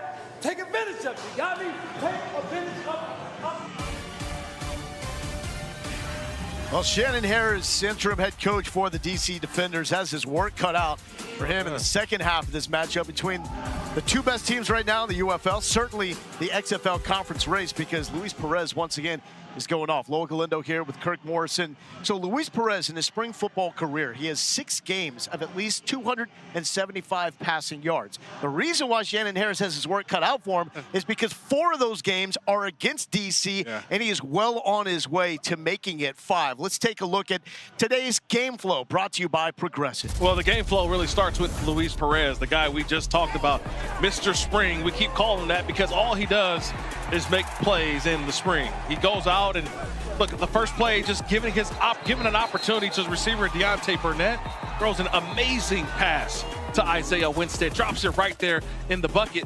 But as much as we talk about Perez, look on the opposite side of Jordan Ta'amu, just kind of building on the performance he had last week in his 300-yard passing game. He's had some outstanding throws earlier in this football game, getting his team really back into it. A missed opportunity right before the half, but on the arm of Ta'amu, they feel like they're right still in this football game. Well, let's take a look at the Progressive first half stats, and it's the quarterbacks, Perez and Ta'amu, electric to say the least. And Ta'amu has really showed off the arm. Yes. He is the leader in passing yards in the UFL this season. Perez doing it with the legs as well. He's got 10 rushing yards. He's the leader in the UFL in completion percentage in 12 of 15 to start this game. It's now time to bring back Aaron Dolan, our ESPN betting analyst. There's a lot in play in this game, a ton of activity. What's standing out the most right now, Aaron?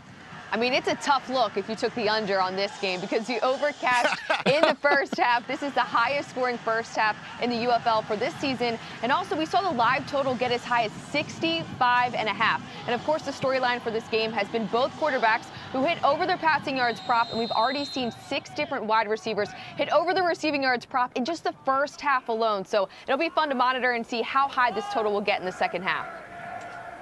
Aaron, thank you so much. But then again, who takes the under? Come on, it's spring football. You should be taking the over always. Here's Balaj with the chance for the return. He's got room, taking it to the left side and chased down at the 40-yard line. So tracking the trends on ESPN Bet, Perez has gone over his player prop. Ta'amu has gone over his. Powell, Sanders, Mickens over, as well as Burnett, Winstead, and Green. Yeah, unreal. I mean, it's just one of those games where we should just lean on the quarterbacks. They're doing what we expected them to do. 3rd year in the systems for both these guys, Ta'amu and also Perez. There's a reason why we're seeing some high-level quarterbacking from guys who I think have the potential to play in the NFL. Renegades have won 5 straight at home. That's the longest active home winning streak after Memphis won in Birmingham on Friday to start this week of UFL football. And Balaj has a touchdown run to his credit. He'll take this just shy of the 45-yard line.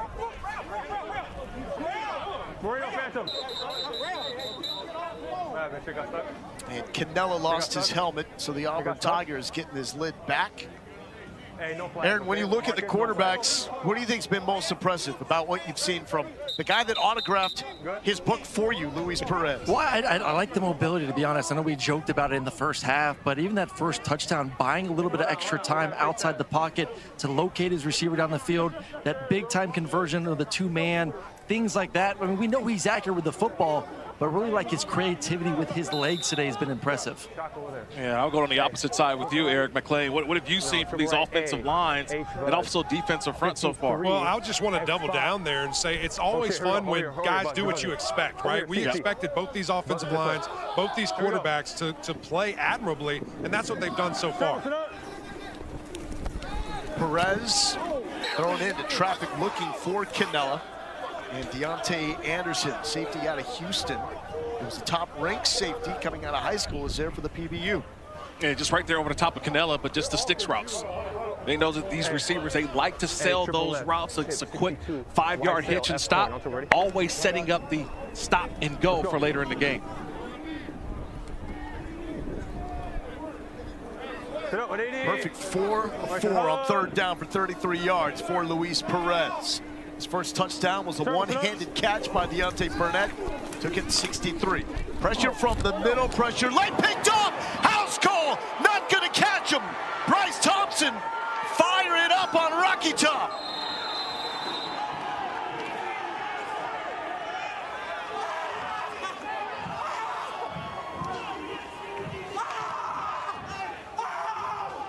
Former Tennessee Volunteer did that 3 times in a single game against UAB in 2019. I want you to watch this game right here, but it's really Devontae Maxwell. To watch him, just to watch Devontae. Just gets up. It's an inside tackles game, but Devontae Maxwell just keeps fighting, gets to the quarterback, and deflects that ball, that arm. It's up in the air, and next thing you know, it's returned for 6 by Bryce Thompson. All started from the defensive front. 8 career interceptions for the Tennessee Volunteers. A freshman All-American, but there is himself inbounds before intercepting the ball. All right, so we'll turn this one over to the Verizon Command Center where Dean Blandino is taking a look. In the left hash. So what they're looking at is, does he establish, and to establish, does that also require 2 feet in bounds? Because right now, from my vantage point, the left foot is still out of bounds. Okay, I got the shot. Okay, Cole, after review, we have an incomplete pass. The defender was out of bounds, did not get both feet back in bounds before he touched it. So it's just an incomplete pass. We're going to go back to the previous spot. So that's Dean Blandino in the Verizon Command Center. Kirk, correct call. It's a correct call. He has to reestablish himself. My initial thought was I thought he was already in bounds, but he's got to get both feet back in. It's the same with the wide receiver as well. Receiver has to get both feet back in to be able the first person to touch the football. And Thompson just upset, missed out on an opportunity for a touchdown. But that's the rule. It's unfortunate, but that's what happened. Never reestablished himself into the field of play. And so now that's why it's an incomplete pass. Back to work. Go get yourselves another one. Yeah, it's 4th down, though, so they get a punt situation. So they'll get the ball after the punt, but could have been a touchdown. Marquette King, 84 games in his NFL career. Last with the Broncos in 2018. Will punt this away. Gunners cannot get more than 1 yard downfield until the football is punted. And there we go. Mickens with a return opportunity from the 10. Washington Husky trying to get shifty. Flag is down. And Mickens turning on the Jets to the 45-yard line. There is a flag down around the spot of the catch on the return.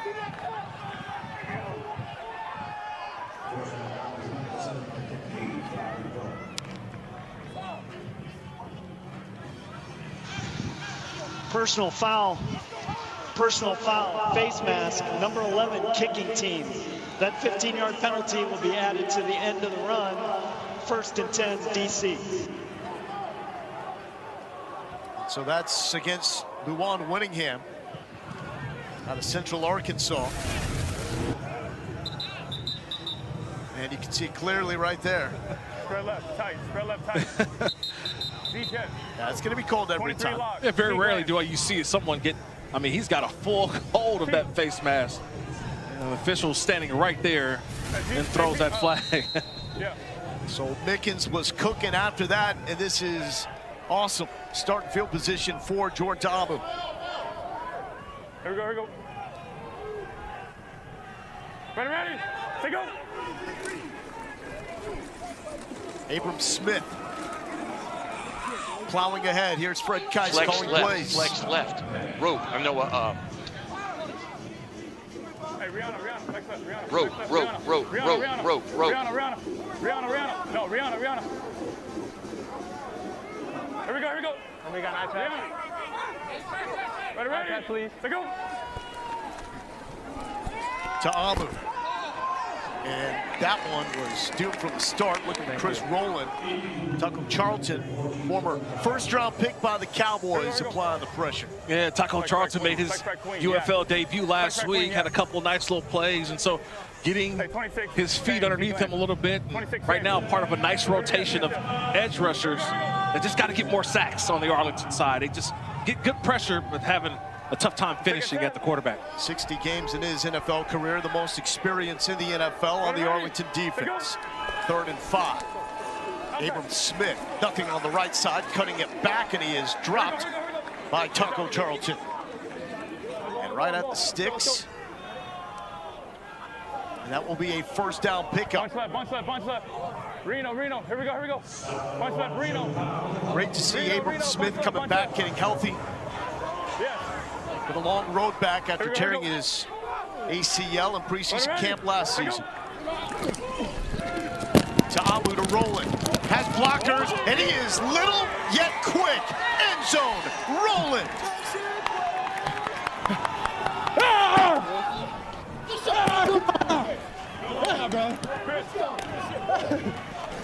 Oh.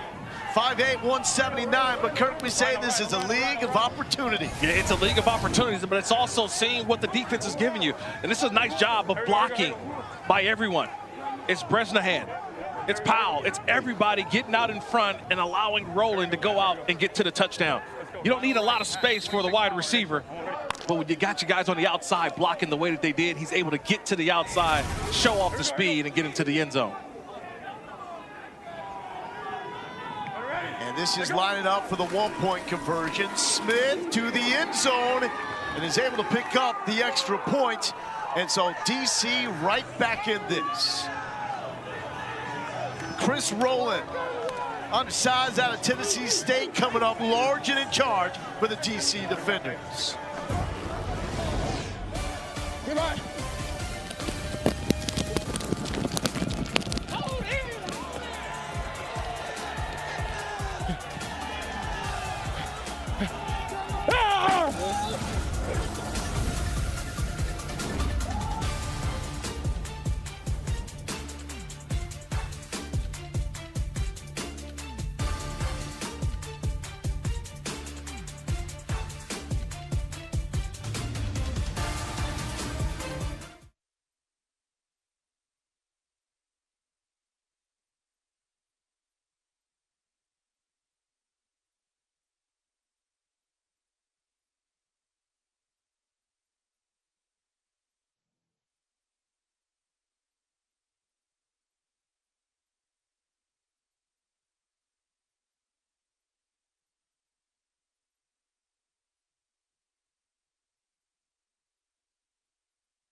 Welcome back to Choctaw, here with Chris Rowland. Chris, you just got that ball out in space. You told me it was a bubble screen. What'd you see when you got the ball? I mean, that's part of our tempo packages. So when, we got a first down, we wanted to hurry up and get back on the ball.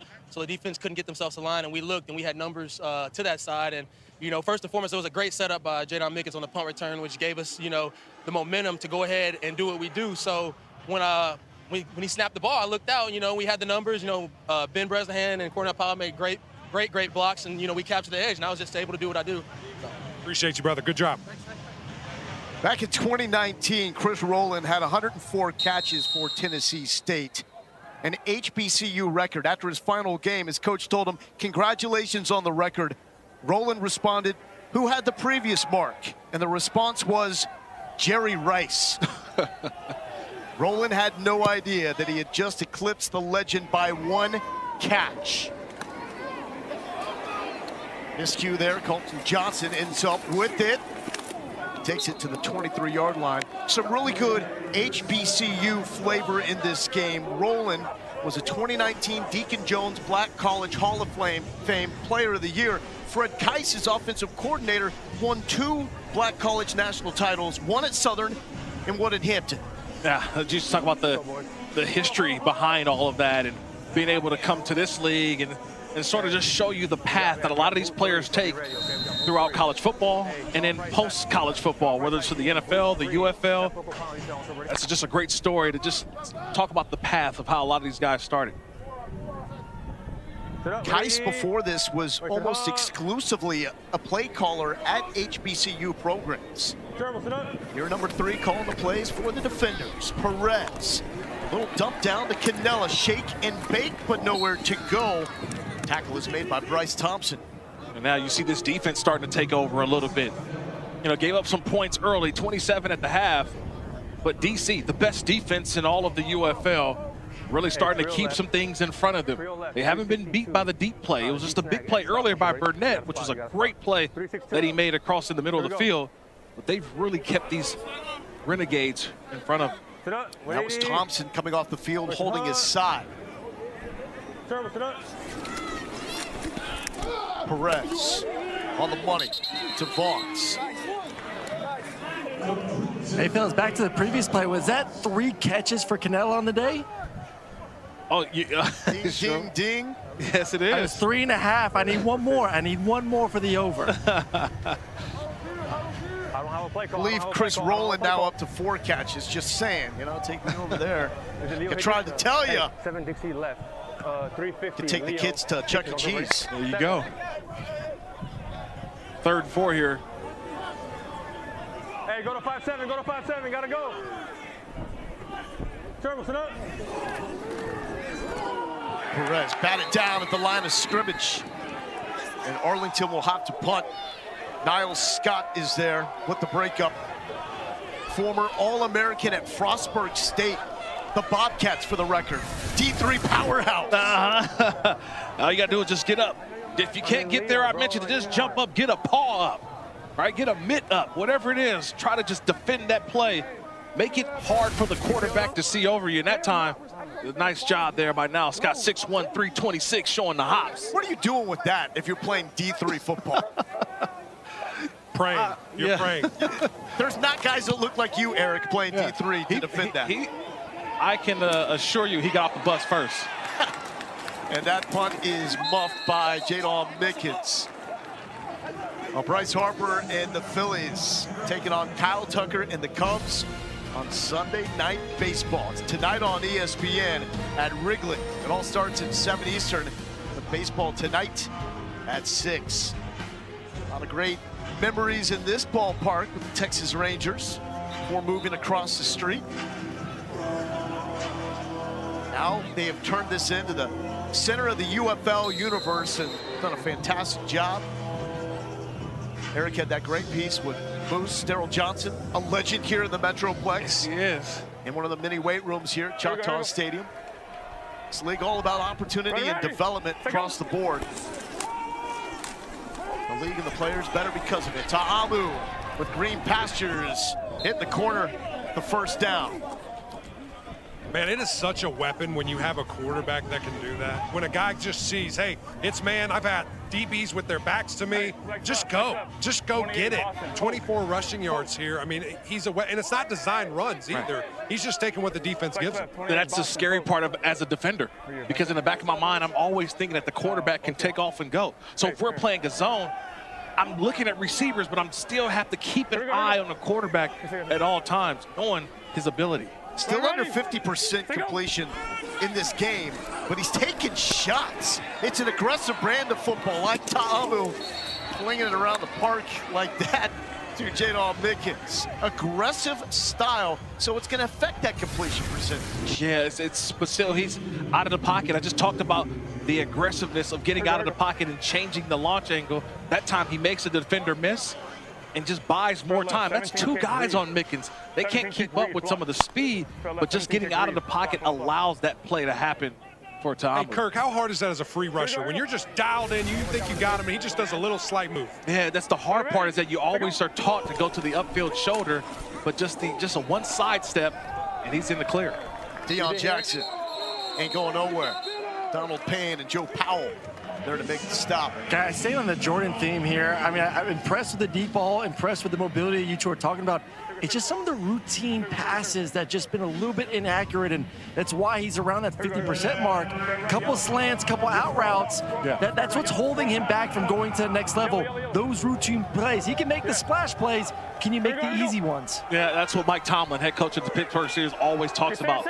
Making the routine plays routine. Over and over, doing them the right way. 3rd and 5. Ta'amu slips out of pressure. Flag is down. Looking for Roland. Another fantastic adjustment by Roland. And we're going to have to see what the hanky is about. Holding 74. Holding 74. Holding. Offense, number 74. 10-yard penalty from the previous spot. Still 3rd down. And that's on Gunnar Britton, who played his college football at Auburn. It's up at the top, number 74, Britton. He's got a hold of that shoulder pad. But more importantly, it's where Ta'amu exited the pocket. So wherever you exit the pocket is usually where the holding's going to come. He's not expecting Emac, right? Yeah, he's not expecting that his quarterback's going to be running behind him. Yeah, and he obviously was trying to hold on for dear life right there, but when your guy escapes and you don't know where he is, you're just trying to do everything to keep the defender in front of you. The one rare thing that hurts you about a mobile quarterback. 3rd and forever, it's Braylon Sanders' time. 83 in the slot, the bottom of the screen. He had that 3rd and 20 pickup in the first half. Sacked. Ta'amu dropped by Chris Odom. Odom out of Arkansas State has bad intentions and is a one-man wrecking crew. It's just a nice job by Odom. He runs the hump. And that's all you can. They move these defensive linemen all over the place. Odom is going to start here, but watch how he runs the hump all the way around to get to the quarterback. This is a nice job of being patient, allowing it to work and happen for you, and then go close in on the quarterback. And the left guard there, man, I mean, you've got to see that. When your guy totally goes away to the right-hand side, you have to expect something's coming. Something's coming over the top. Oh, man. Chris Odom is a force, had the scoop and score to get the party started last week at home against St. Louis, and he has been a pest all day long against Jordan Ta'amu. Renegades, all the talk about that DC defense. Don't sleep on these dudes.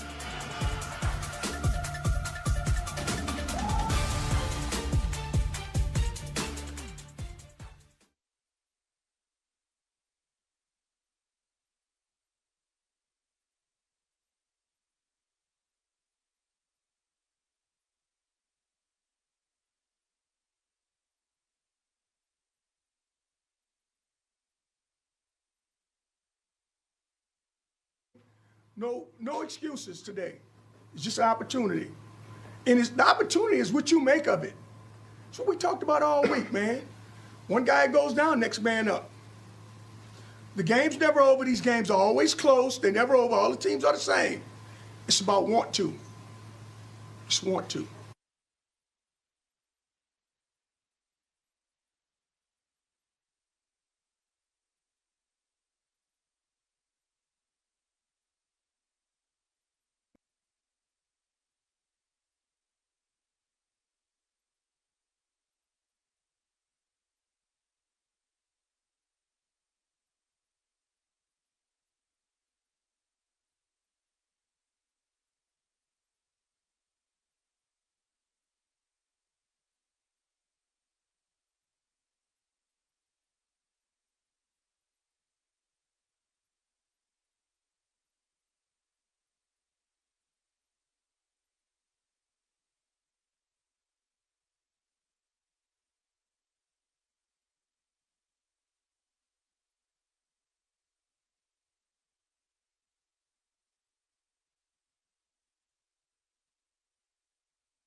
No excuses today. It's just an opportunity. And the opportunity is what you make of it. That's what we talked about all week, man. One guy goes down, next man up. The game's never over. These games are always close. They're never over. All the teams are the same. It's about want to. Just want to. That's head coach of Houston, C.J. Johnson. His Roughnecks are in San Antonio, just down I-35. Taking on the Brahmas next. Actually a huge game for Johnson and the Roughnecks. The USFL conference race is actually up in the air. Birmingham suddenly looks vulnerable. If they get a win there, that will be their second win of the season. And they will be in that race with Michigan and Birmingham. Yeah. Balaj breaking free. Balaj to the 50. Can't stop this Sun Devil. That was an offense that was cooking. Arlington scoring on 4 of their first 3 drives, 3 and outs over the last 2. And just watch the blocking up front, especially the center and the right guard. And you don't need much. Kalen Balaj already with the UFL record 77-yard run earlier in the season, showing you the speed and ability that when he gets into the open field, he's got some juice. And that's what his coach said, Bob Seuss. I didn't know he had that much ability, that much speed at the second level. Second leading rusher in the league coming into this game. But Chuck Long, the OC, actually talked about him getting started because the numbers are a little deceiving outside of that 77-yard run. Yeah, just try to get the consistency. He's a home run threat. But the thing is, he's best when he gets through and he puts that pressure on that second and third line of defense. Not a lot of guys can go out and catch him. It's just getting him through that initial wave at the line of scrimmage. The 2018 Cam Scattaboo for Arizona State. Had a great career at Light Scattaboo, drafted in the 4th round. 6 carries, 70 yards, way over that total at 45.5 on ESPN Bet coming into this. We're good. And Fiedel, a little sidestep, trying to stay up and get back to the original line of scrimmage. So Kalen Balaj, well-traveled, but he's produced at all of his stops. Nearly 2,000 rushing yards, 27 touchdowns at Arizona State. Selected in the 4th round in 2018 by Miami. Played 52 games in the NFL. Then spring football with the Brahmas a couple of seasons ago. And he is back now with the Arlington Renegades. And it is quite the backfield with Day Hunter and Davion Smith, who was a score for the Renegades as well. 3rd and 7 for Perez. Tipped, nearly picked off. Joe Wallace got a piece of it. And a flag is now down as that play continued, and just trying to make sure this doesn't get out of hand. We got a flag. We're good. We got a flag, we're good. 99. Perez is excited about the flag. It came in late. That's good leadership, though. He's trying to... Over. Personal foul, unnecessary roughness. Defense number 99. Okay. 15-yard penalty from the previous spot. Automatic first down. Well, it's the guy who makes the play, then gets the penalty. Joe Wallace is the one who makes the play here. So Wallace gets up the field. He hits the arm of Luis Perez. The ball flutters. Now you're moving to the next down. The play's already over. It should be done. But then watch Wallace, number 99, with the crackback block that's just unnecessary. And that's where you get the penalty from. But also, they get to retain the possession, the Renegades. And Lowell, that's why you hear your quarterback, Luis Perez, saying, we're good. Do not get another penalty to get rid of this 15 yards. Yeah. Seth Green, the tight end, now checking in the diamond formation. His spin move and fighting for a couple yards. Played some quarterback at the beginning of his career at Minnesota. When he gets in the open field, I am shocked at how quickly he can accelerate. Yeah, exactly. Just throwing this out there. Maybe I think Luis Perez needed a blow there. Just a little quick breather after that last play. But just showing you some of the complex running game that I've talked about when it comes to the Renegades. They got end arounds, crackback blocks, condensed formations. There goes the diamond formation again. We saw it down by the goal line. They put it out here in the middle of the field. Diamond formation created by Joe Wickline when he was at Oklahoma State as the offensive line coach. Back to the ground for Day Hunter. Momo Sonogo out of Louisville makes a stop. Had nearly 300 tackles in his career that started at Ole Miss, then winded up at Louisville. A lot of mention of Ole Miss in this game. They're a good football team, right? Think of Jackson Dart now, first-round quarterback of the New York Giants. Here we go.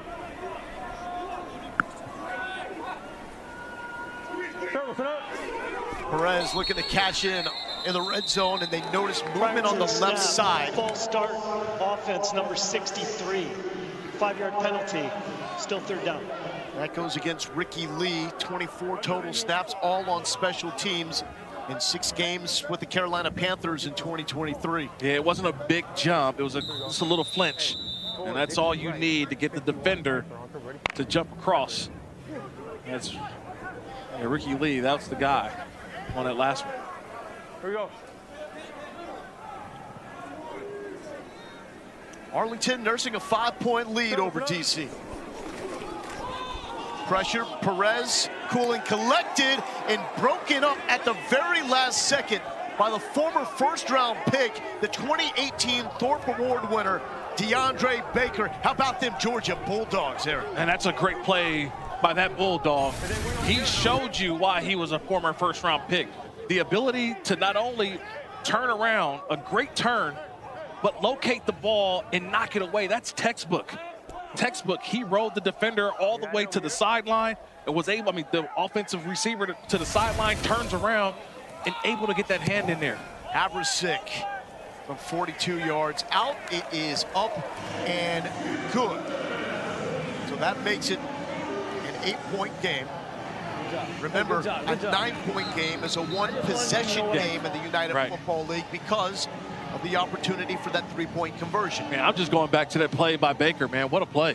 That was a big-time play because he's facing the sideline, but is able to have the ability to have that hip turn and to get in place to make the play on the football. Well, Kurt, that's why they feel so comfortable playing as much man-to-man coverage. And yeah, they've had a couple busts and lost a couple times, but most of the time we've seen this season, these DBs are up for the challenge of those one-on-ones down the field. Yeah, you got to have a lot of faith in those guys, knowing you're not going to get a lot of help. So they're on the island for a reason, and DeAndre Baker showing you he's okay with being on the island. It's a first-round pick. Career got a little derailed with some off-the-field issues. Started to get things back together, but then broke his femur in a game with the Chiefs in 2021 on a non-contact play. And it's not played in the NFL since.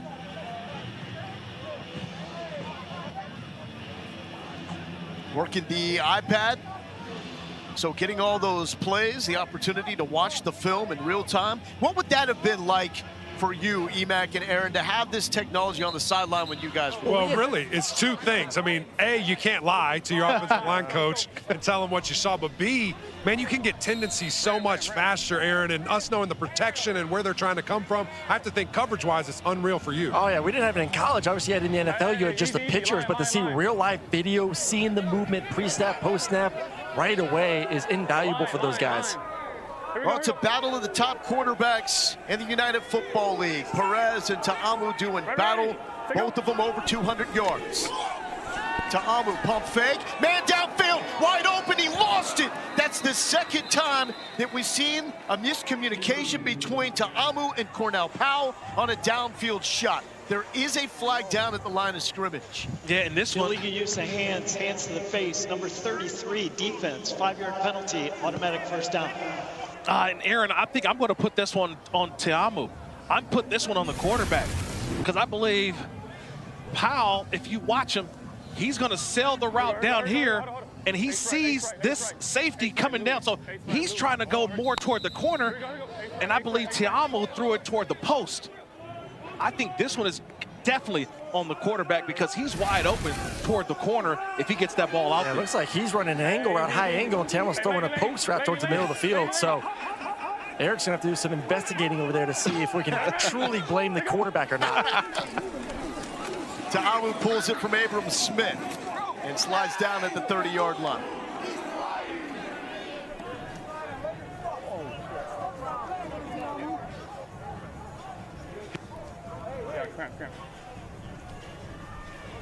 So Ta'amu coming off.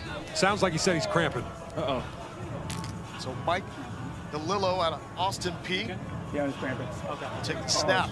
It's warm here right now here in Arlington. Can confirm. Yes, it's warm. It's the cloud coverage. Don't let it deceive you. You got to still drink the fluids, and right now a little cramp, I think, for Ta'amu. DeLillo, former FCS All-American at Austin P. Looking for Powell and nothing doing there. Jaden Price was in coverage. It didn't look like this thing was even catchable. And a flag comes in late. They're going to say Pass that is interference from 23 defense. Pass interference defense, number 23, 15-yard penalty, automatic first down. And I hate to say this as a former defender in the NFL, but I believe this is not pass interference. It's the holding maybe, but this ball's underthrown. He does restrict Powell from coming back to the football, so it may just be the holding, but to me, that's just not a call. I keep the flag in my pocket. I don't think that the holding impeded Powell from coming back from a poorly thrown football. That's the second PI on Jaden Price. And how about Powell just... I don't like that one. How about taking a shot, though, with your backup quarterback as Abram Smith takes the shot. Ball is out. Renegades say they have it. They do. Davion Nixon with the recovery. Former finalist for the Outland out of Iowa. Big Ten Defensive Player of the Year in 2020. Come on now, big fella. Yeah, but who was the guy that made the hit? That's what I want to see. The guy who made the hit is the guy who we've got mic'd up. Ajane Harris, here he is again, number 5, just doing his job. Comes down and meets the ball carrier, Abram Smith, before he really can corral that football. So it's the hit by Harris, knocks the ball loose. And now you've got the recovery by the Renegades. Aaron, is that not a pull 10 out of 10 times? I mean, is that just a backup quarterback going in, being afraid to pull it? Or I mean, I go back with Kurt. That's a lot. You ask a backup quarterback to do the first couple plays of the game. You're throwing a shot down the field, and you got to bring a zone right in your face. But that's a good job by 5 there, going right at the mesh point. I want to see one of you guys try to get that football away from Nixon. Nah, he ain't. Come on. You guys are some big physical dudes. Try it.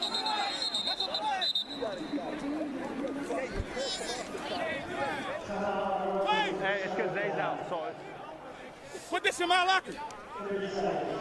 That's mine.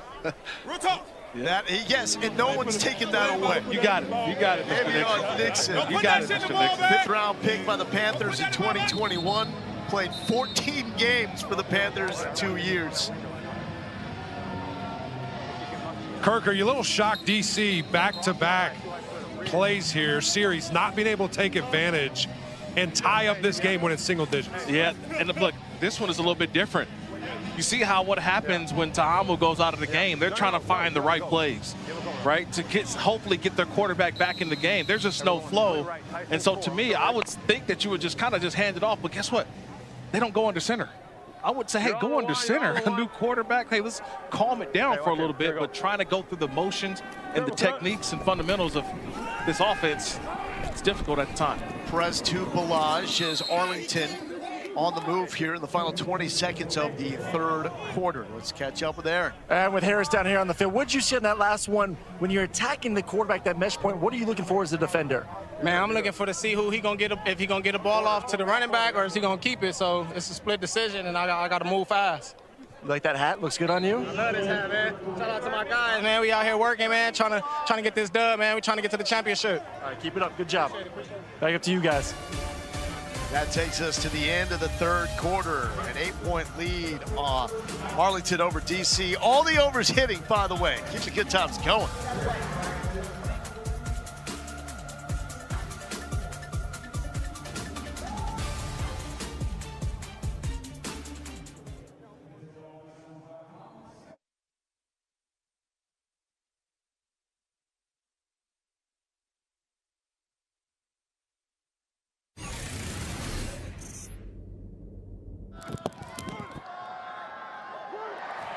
Yes, sir. Fantastic. Nice job.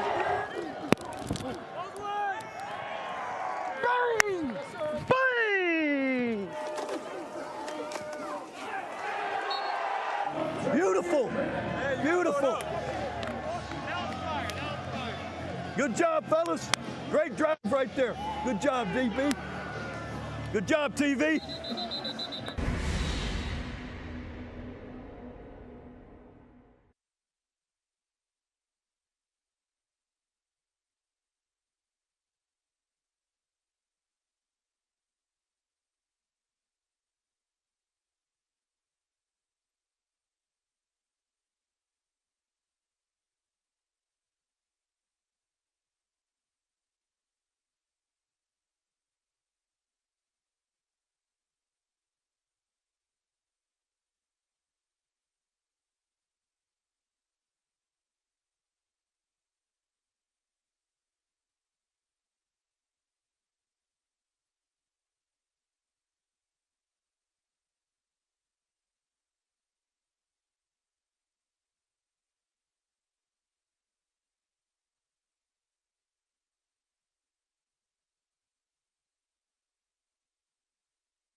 Beautiful. Beautiful. Beautiful.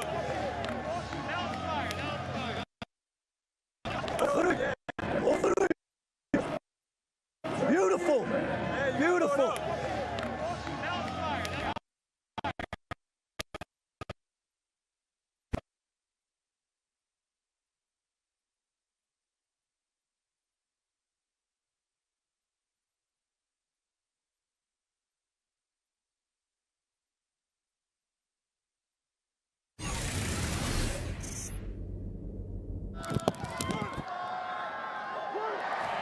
Yes, sir. Fantastic. Nice job. Bang! Bang! Beautiful. Beautiful. Well, Bob Stoops has himself a national championship. He did that very early in his run at Norman. He's got himself an XFL championship. Did that with Luis Perez after making that trade to get him from Vegas. And now he's got a team that's looking like one that can claim the UFL championship. It's the two leaders in the XFL conference race, both 3-1. Top two from each conference will make the playoffs. 8-point lead. Perez and company trying to make it a two-possession game. Canella, what mitts from the Auburn Tiger. Wow, what a throw. What a throw. First of all, it's really the quarterback seeing what he's going to get, knowing he's got man-to-man, and gets that ball right where it needs to be. He knows the safety's bearing down on Canella, but able to put it right where Canella can stretch his arms, grab it, and get down. That's a great jump, great throw from Luis Perez. Well, he knew it's man-to-man with that low-hole wrap player, so he's going to move him left, knowing that he's going to have man-to-man outside leverage on his tight end. Beautiful job with his eyes. Here we go. Terrible, sit up. Perez pump fakes, goes back to the intended target. Complete to Deontay Burnett. Had the first touchdown of the game. One hand, 63-yarder. Come on now, maybe the play of the year. Yeah, it's all about ball placement, man. Sometimes you just have to believe in your guys. You put it in that area, they're going to go up and get it. Whether it's Canella, whether it's Burnett. We've seen Tyler Bonds. All of these receivers do a great job for Luis Perez. Perez in trouble, gives himself up. It's Andre Mintz and Derek Roberson there. That's a couple of the elite edge rushers in this league. Mintz out of Vandy, Roberson out of Sam Houston. Yeah, this is a big play right here, big third down for DC. Right now, you mentioned it, it's a one-possession game. Being right now down 8 if you're DC. You don't want to allow any yards to make a field goal attempt a little easier for Arlington if they don't get it here.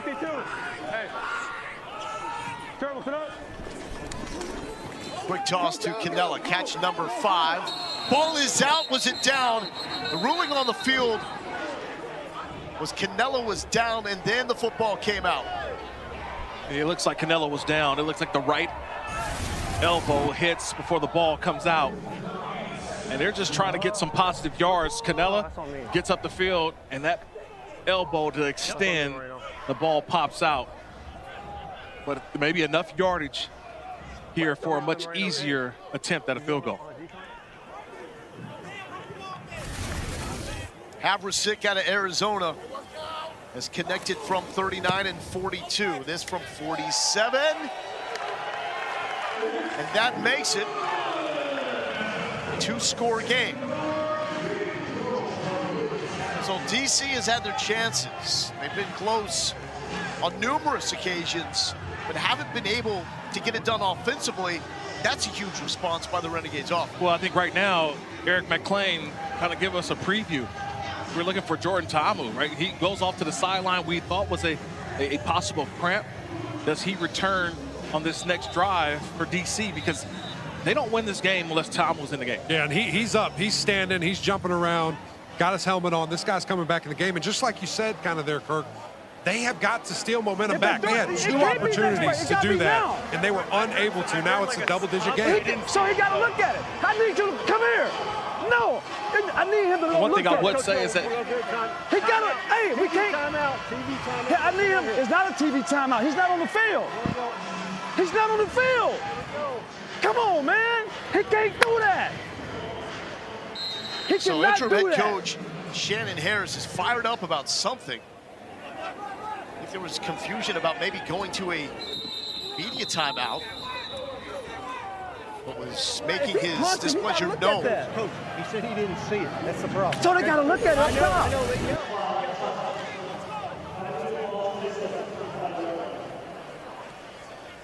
Oh, that's what he's looking at.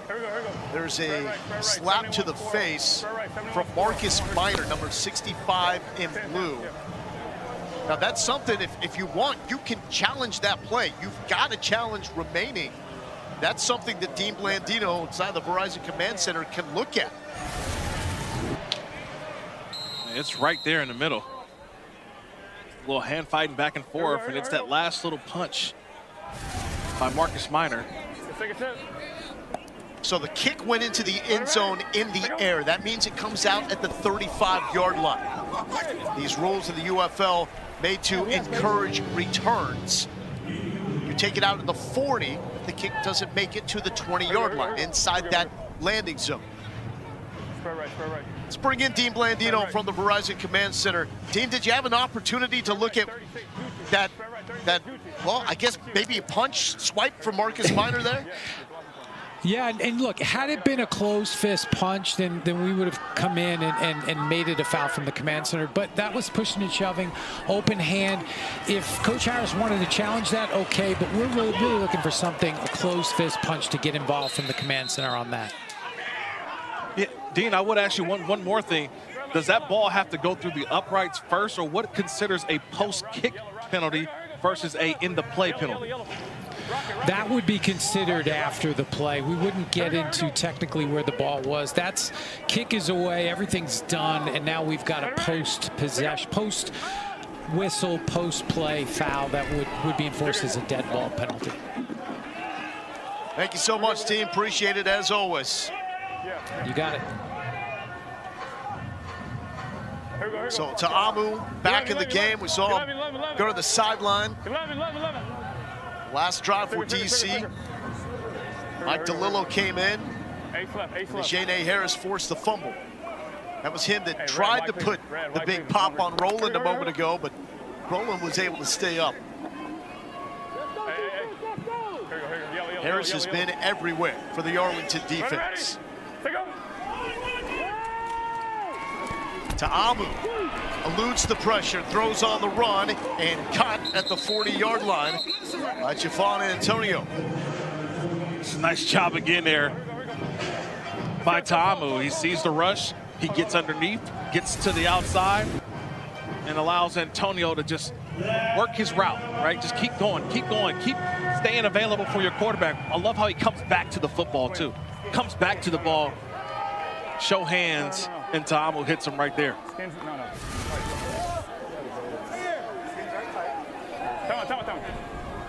Third and one, some miscommunication and confusion. That leads to DC calling for the timeout. This is a gotta make it situation. Third and one coming up for Shannon Harris and the DC Defenders.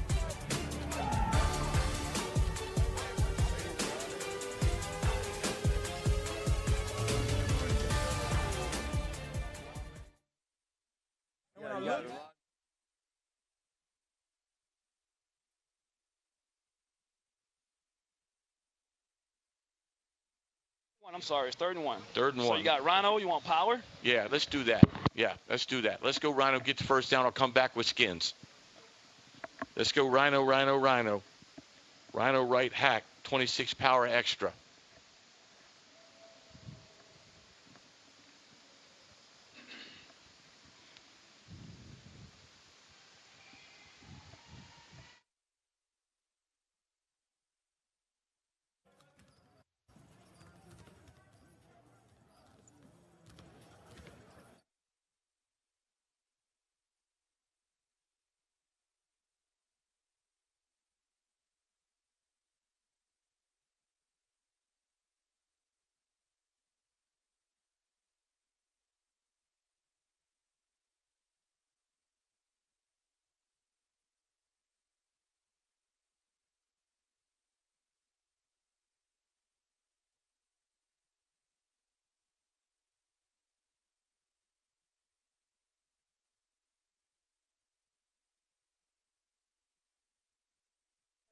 And way down here, but couldn't see that in front of his face. That's what I'm saying. You know what I mean? Like he threw the flag from way back there and saw one of our guys over here.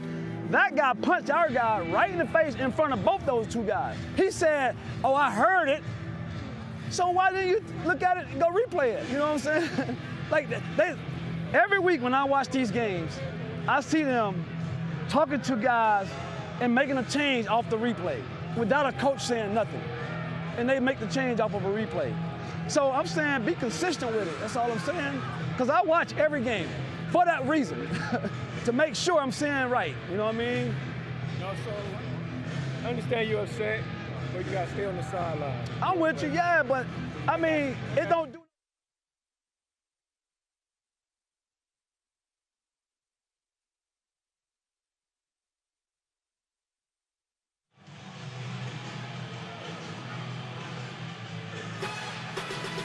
Coming up on ABC, it's Game 4 between the Lakers and Anthony Edwards and the Timberwolves. Minnesota trying to take a 3-1 lead in that series coming up on ABC. Shannon Harris is still a little hot that the fisticuff punch swat was not called on Marcus Minor on that field goal attempt. But here's the deal. He's got a challenge. If he really wants that to be reviewed, use your challenge and review it. Yeah, but the only thing is that's why I wanted to ask Dean to clarify the kick was already away. So the 5-yard penalty would only have pushed the kick back 5 yards. You know what I mean? So are you gaining much from that? And it was the kick that went into the end zone. So Abram Smith here in DC were able to start at the 35. Correct. So fantastic field position for the defenders. This is the best rivalry in the UFL.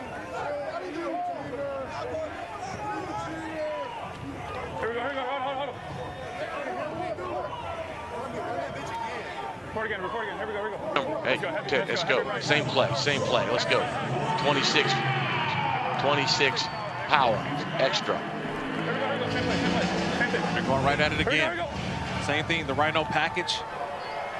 Going to the right. DC needs one. Jackson gets one, almost breaks free, and he was sniffing the end zone if he did. Donald Payne made the stop.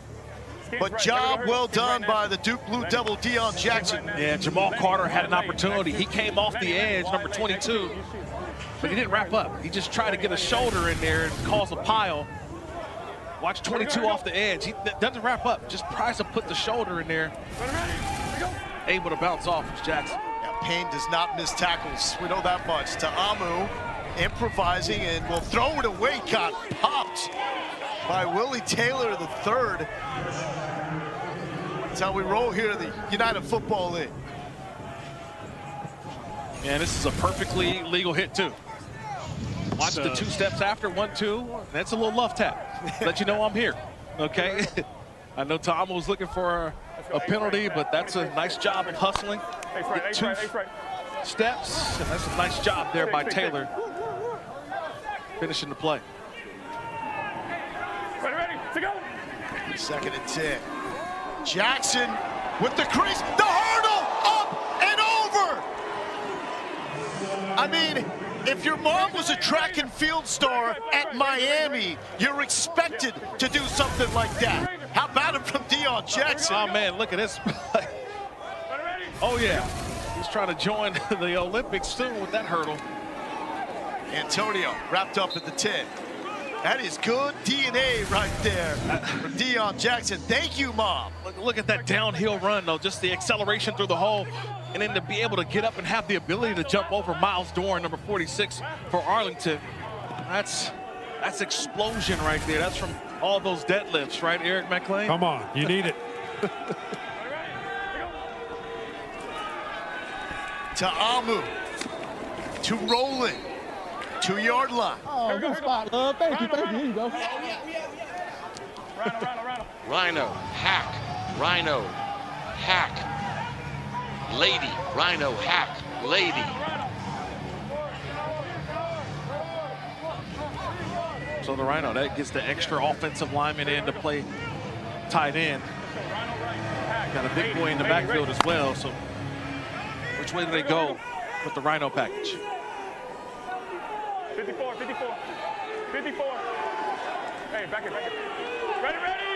Take off. Jackson, Tama with the keep, and he is in. When the defenders need it, their star quarterback delivers. What a job there. That's the quarterback doing what he does best. Watch Jahari Branch, though. He's the guard who plays guard, but he's playing fullback. And nobody wants to get in the way of the 6'2", 314-pound. Watch Big 56 right here. Nobody wants to even touch him. Everybody's swimming and moving out of the way. Tahamu just runs right behind him because nobody wants to go and take him on the line of scrimmage. Second rush touchdown for Ta'amu this season. And DC lining up for the 5-yard line. This is a 2-point attempt to make it a 3-point game.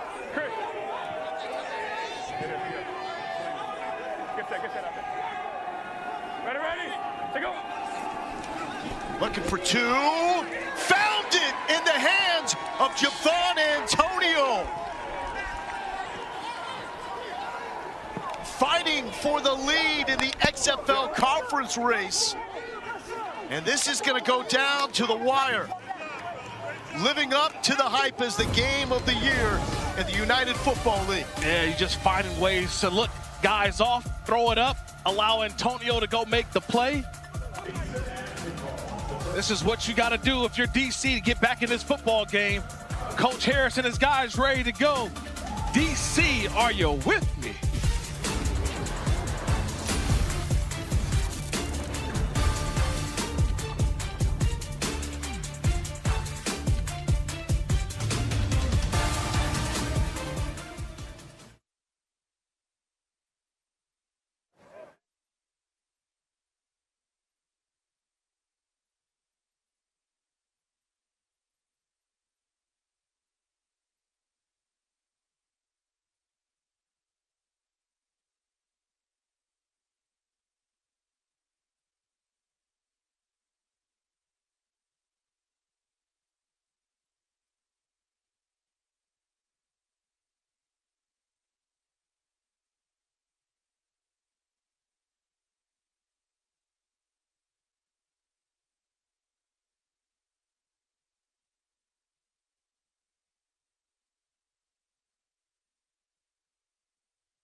like we talked about yesterday, man, enjoy this opportunity. Enjoy this with each other. Enjoy it as an individual that we get to go play out in front of a great home crowd. Hey, have each other's backs. That's all that matters. God put us here for a very specific reason. I'm talking about everything. The point where we are in our season right now, okay, it's up to us to change it. We all good? Love y'all so much. All right. Coach Pardee getting his Brahmas offense ready to go to take on Houston. That follows us right here on ESPN, but we ain't done it yet. Lowell Galindo, Kirk Morrison, Aaron Murray, Eric McLean, and Aaron Dolan with you from Choctaw Stadium, the UFL hub of Arlington, Texas. Top 2 teams in the UFL living up to the hype. Renegades led by 15 after the Davion Smith touchdown. It's now a 3-point game. Balaj tripped up just north of the 25. Coming on air, we told you our top picks. I had Roland going over. Barely over. Kirk, you nailed it with Ta'amu on the ground. Aaron, come on now. This is the wrong bet. I had over 3.5 catches was my bet. This is a wrong graphic. Shakedown. Someone ruined my graphic here. 3.5 catches, not the yards. Eric looking good.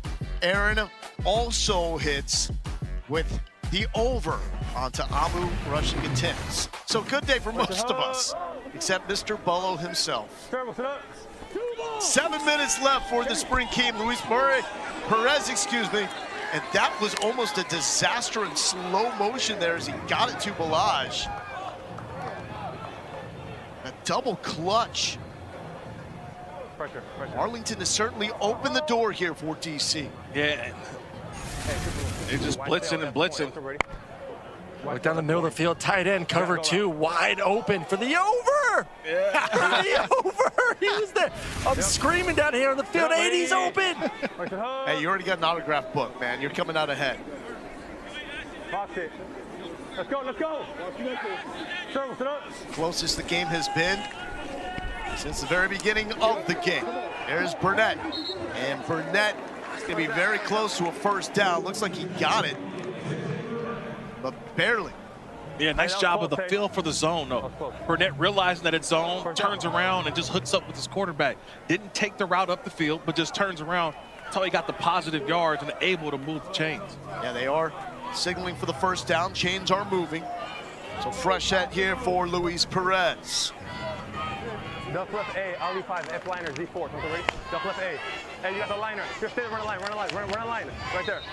He was the MVP of the XFL championship game when these two programs met 2 years ago. I thought they already had a challenge, no?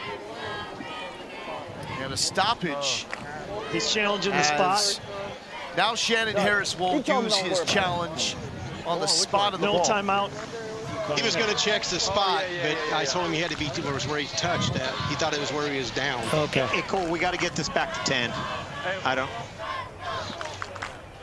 Play clock operator, please reset the game clock to 10 seconds. The play clock to 10 seconds. Straight. It's where he's touched, and he's not touched till he makes the line of game.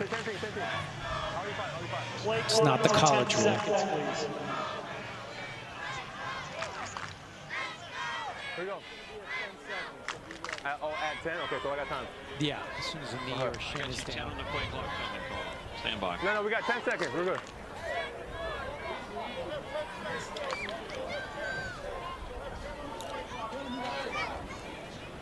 There's no challenge. There's no challenge. Here we go. So no challenge on that play from Shannon Harris. Play clock reset at 10 seconds. Balaj going right, going left. It looked like there could have been a face mask. And negative yards there with Joe Wallace on the stop out of Sam Houston State. Yeah, it looked like a face mask initially, but it was just Joe Wallace fighting through an offensive line and just wrapping it up. Kalen Balaj just watched 99 just come out of the fray. That was all his shoulder pad. Just a big, strong dude right there. He's just manhandling people over there. It's Balaj ain't a little guy. 222. 5 minutes left. Sidestep for Balaj. Lost it. DC thinks they have it.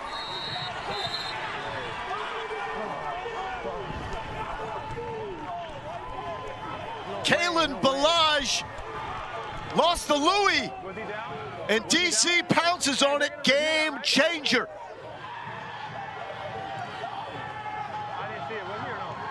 Niles Scott comes up with it. Yeah, that's a fumble. I believe it was Niles Scott who may have been the one that got a hand in there. It was his attempted tackle of Balaj that resulted in the fumble. Right in the middle of your screen. Watch 90 come back. It was the fumble by 90. That's right. Niles Scott gets in there, number 90. He gets the left hand in there, so he gets the double. He gets the force of the fumble, and he's able to recover it. Two guys with NFL experience going head-to-head. Scott making it now a very frustrating moment for Kalen Balaj, and he has been nails this game. 69 rushing yards and a touchdown. Chance for Abram Smith. Dropped by Donald Payne. Wow, what a change of events right there. Kalen Balaj just going through the traffic. Not holding on the ball, is careful enough. Scott gets the hand in there. It's recovered, and now can DC, what we've talked about all game long, right, Eric McLean, can they capitalize on the opportunities that they are given from Arlington? Well, no one in the league is better. 24 points off turnovers this season. That leads the United Football League. To Amu. Deep drop back. Downfield rolling. Picked off. Another one for Janae Harris. He saved the day for the Renegades last week and may have done it again. The USC great had the 102-yard pick six against St. Louis with a game on the line last week and does it again.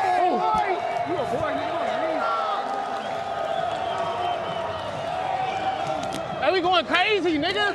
We really like that. Janae Harris, watch, he baits the quarterback. He baited Ta'amu to make this throw, and it's underthrown, and he's able to cut that ball off. There's a reason why. He knew where he had to get, knew his speed, and he knew the rolling speed in front of him. Baited Ta'amu to throw that ball and was able to go up and go grab it right down the seam. Want a stupid stat on Harris? That's 11 interceptions since the start of last season. Wow.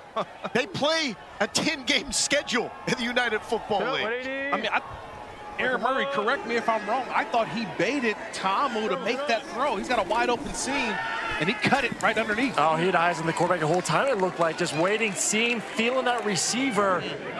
And I will be interested if Ta'amu threw that further down the field, would he have been able to make a play? But still, tremendous job of just kind of forcing the quarterback to throw it exactly where he wanted him to throw the football. Yeah, the great eyes. He had the eyes back on the quarterback the entire time. That's your midseason UFL Defensive Player of the Year. Oh, without a doubt.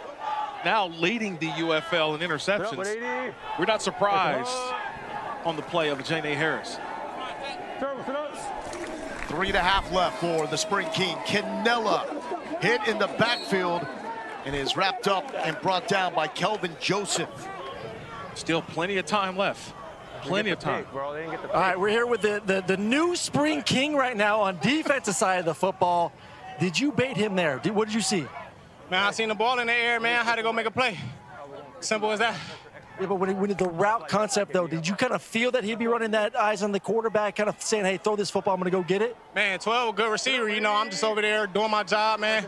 Coaches taught us to play outside and that because I had inside help, and that's what I did. You know, I seen the ball in the air, made a play on it. Big players, big plays in big times. Good job, man. And case in point with DC. That's Niles Scott with another huge play. Had that forced fumble, comes up with the sack to force the fourth down. I love this by Niles Scott again. He's just, I told you, manhandling guys up front. He's getting double, triple team, but fighting all the way through to get to the quarterback. Watch my guy here. He's going to fight here, and still find his way to the quarterback. It's just a nice job by Niles Scott, just fighting. See, he's going through one guy, the two guys.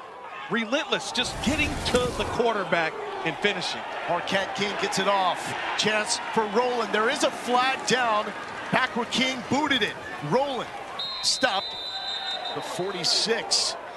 2 flags down. Marquette King signaling 5-yard like penalty this will be only against DC. So does he want? He doesn't want it, right? the way, it's over here. Running into the kicker, receiving team number 8. That penalty is declined. 1st and 10, Arlington. 1st and 10, DC. Okay, there we go. 1st and 10, DC. So running into the key word and phrase, not roughing. So if accepted, it would have been a 4th and 13. But you still give another opportunity to punt the ball to Roland. I don't know if I like those, like that situation for Arlington. Tread lightly. Marquette. We'll re-kick. No, where's the ball at? Joe, where's the end of the run? So Right Stoops there, still hasn't decided if he wants We're to going to re-kick. re-kick, 5-yard So he wants to re-kick, so he will re-kick. So maybe he gets a better kick. Arlington has chosen to accept the 5-yard penalty for running into the kicker. We will replay 4th down. So he will give Chris Rowland another opportunity. King has a bomb for a leg, so he can certainly get field position. That's what you're banking on here. You're banking that Marquette King's going to bang this ball all the way down, hopefully inside the 20-yard line. No, go. And give your defense a long, long field for DC to have to operate. But Chris Rowland, 2019, had a receiving touchdown, a rushing touchdown, a punt and kick return for scores. So he is as versatile as a threat as you will find in the UFL. Another attempt for King. Gets it away clean, much better, end over end. Rowland's going to field it at the 40. This is actually going to work out better for DC to the 45. You were right, Kurt. But 2-minute warning. Kalen Balaj copped it up. Niles Scott got it for DC. But then the underthrow. Harris comes up with the INT. Another huge sack by Scott forces the punt, and DC has a chance to tie or win.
Don't telegraph it.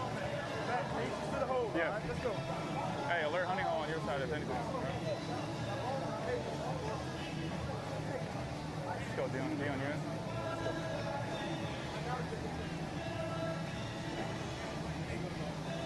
Hey, catch the ball first. Catch the ball first. You don't have any move. Yeah.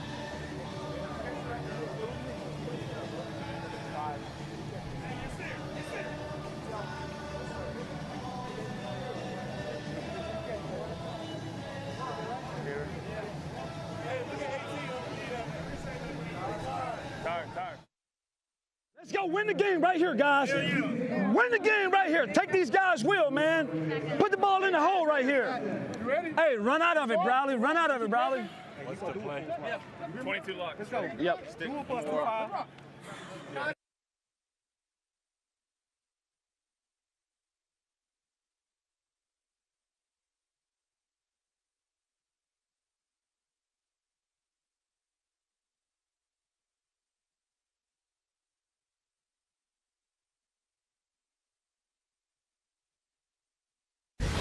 Let's go win the game right here, guys. Win the game right here. Take these guys' will, man. Put the ball in the hole right here. Hey, run out of it, Browley. Run out of it, Browley. What's the play? 22 Yep. The best rivalry in the United Football League. The interim head coach and the defenders urging his team to finish. DC is down by 3. All-time series knotted up at 2 wins apiece. Arlington got the 2023 XFL title. 3 regular season games decided by 1 or 2 points. Stick or squirrel. 2 timeouts and a challenge remaining for Jordan Ta'amu and DC. Ready? They go. Quick toss to Roland. Out of bounds. Stop the clock. Fred Keiss calling the plays. Turbo, doing the same play again, but same play. Let's tick him and go 22. Lock, stick. Turbo. Here we go. Same thing. Take 22 left. Here we go. Ready? To go. To the ground. Jackson swallowed up. Fred. Timeout, Arlington. So Bob Stoops calling for the timeout. Fred left. 72, double 1 under. Spread left.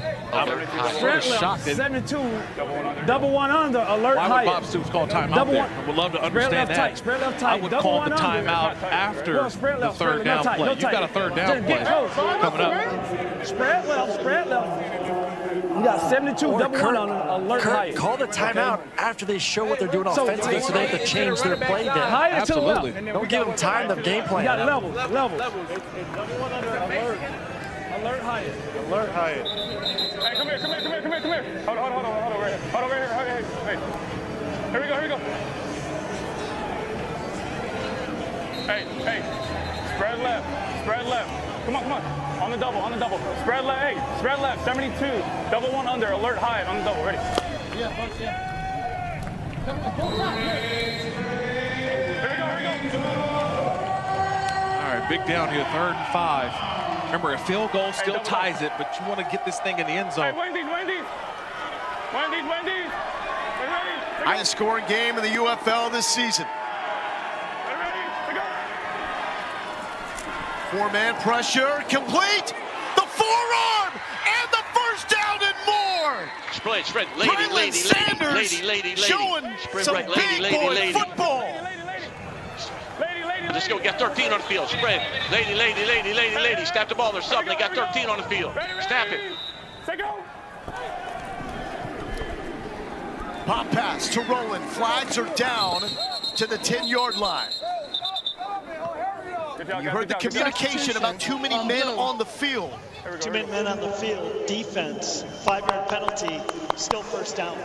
So that's the unique nature of the headset communication in the United Football League. It does not shut off. Fred Keiss can talk to his quarterback throughout the play.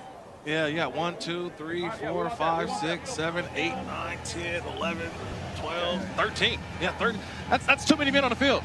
Yeah, that's too many. Was that Keiss telling his quarterback to get the play off? And you remember, it's the one call, right? Lady. That's the call that everybody gets on the ball, and you know what you're running right away. So the one-word calls here. So declining the penalty to make it 2nd and 1.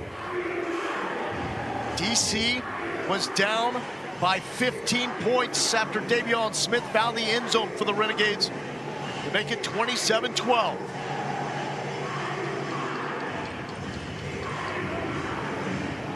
And with the 2 timeouts now, you're really thinking, how do I not only run some clock because you don't want them to get the ball back, but still be aggressive enough to score the touchdown. Spread left, double 72, double 1 under. Spread left, 72, double 1 under.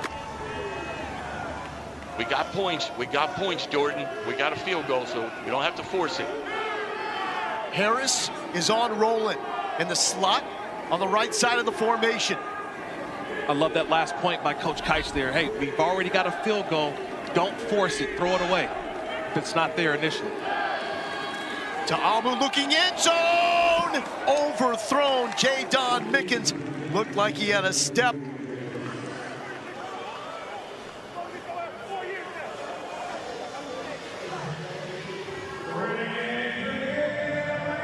He's just looking at the formation, looking at the personnel group. Lady, bunch left, lady. Hey, Roger. I don't want to distinguish either side. Roger. Jackson, the running back. Ta'amu with the carry, first down, and brought down before finding the end zone. He's going to set up a first and goal at the 2. Let's go Rhino, coach. We go Rhino, hack, lady.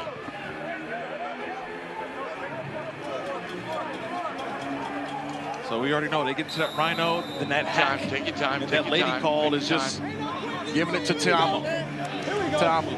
He knows what he wants to do down here. Now they've got some extra beef in front of him. And who do you trust more if you're the DC defenders on offense? It's my quarterback with the ball in his hands. And formation for Ta'amu. Jackson, end zone. DC has stormed all the way back. 3, we only need 1.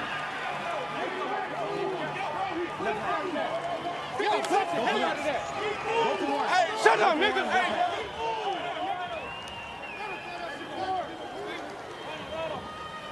I'm looking at this Arlington defense, and they're assuming the same thing that I'm looking at. Watch all of the defenders just look at the quarterback. You've got 3 defenders who are ready to tackle Ta'amu, and Jackson scoots right into the end zone. Perfect opportunity for the Duke Blue Devil to come up with his first touchdown of the year, going for the 1-point conversion from the 2-yard line. Ta'amu gets the edge, strolling into the end zone, and that makes it a 5-point game. Check that 4-point game with a 1-point conversion. So a field goal does nothing now in the final 57 seconds for Arlington. Wow, what a drive. What a drive, but remember, it goes back to the re-punt from Coach Stoops. Deciding to punt that football again after the penalty. They took over on the 45-yard line of Arlington. So they only had to go 45 yards, and they did just that, getting into the end zone with Jackson. Yes, sir! Yeah! Thank you, Jesus. And it's the 2-point conversion. They did the 1-point conversion. 1 remaining timeout. They did the opposite, right? So to get into the end zone, they handed it off, right? Ta'amu handed it to Jackson when everybody converged on Ta'amu. For the 1-point conversion, he faked to Jackson. Everybody converged on Jackson, and Ta'amu strolls in for the 1-point conversion. 57 seconds left. Now this is a mistake you want to avoid, because that means Arlington gets the football on the 35-yard line since it went into the end zone in the air. You got it. We have 1 timeout. Need a touchdown. All right, boys. Hey, let's go, boys. Hey, get in here. Hey, we're going to go triple right. 63. Bounce. X bend. On top, ready? You got flat. 57 seconds left. 1 timeout remaining for Luis Perez. 2 teams at 3-1, the best records in the UFL.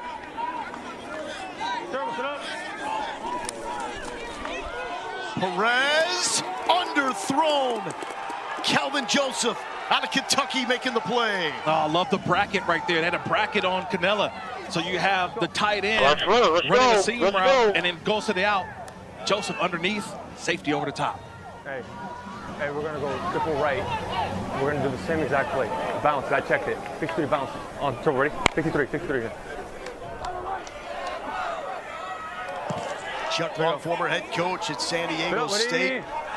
Trying to call up a winner for Perez. 53 seconds left. Perez feels the pressure and is dropped. The best team at getting to the quarterback in the UFL does it again. Joe Wallace. Gotta go. Triple right, Cobra, triple. Cobra, 63. Cobra.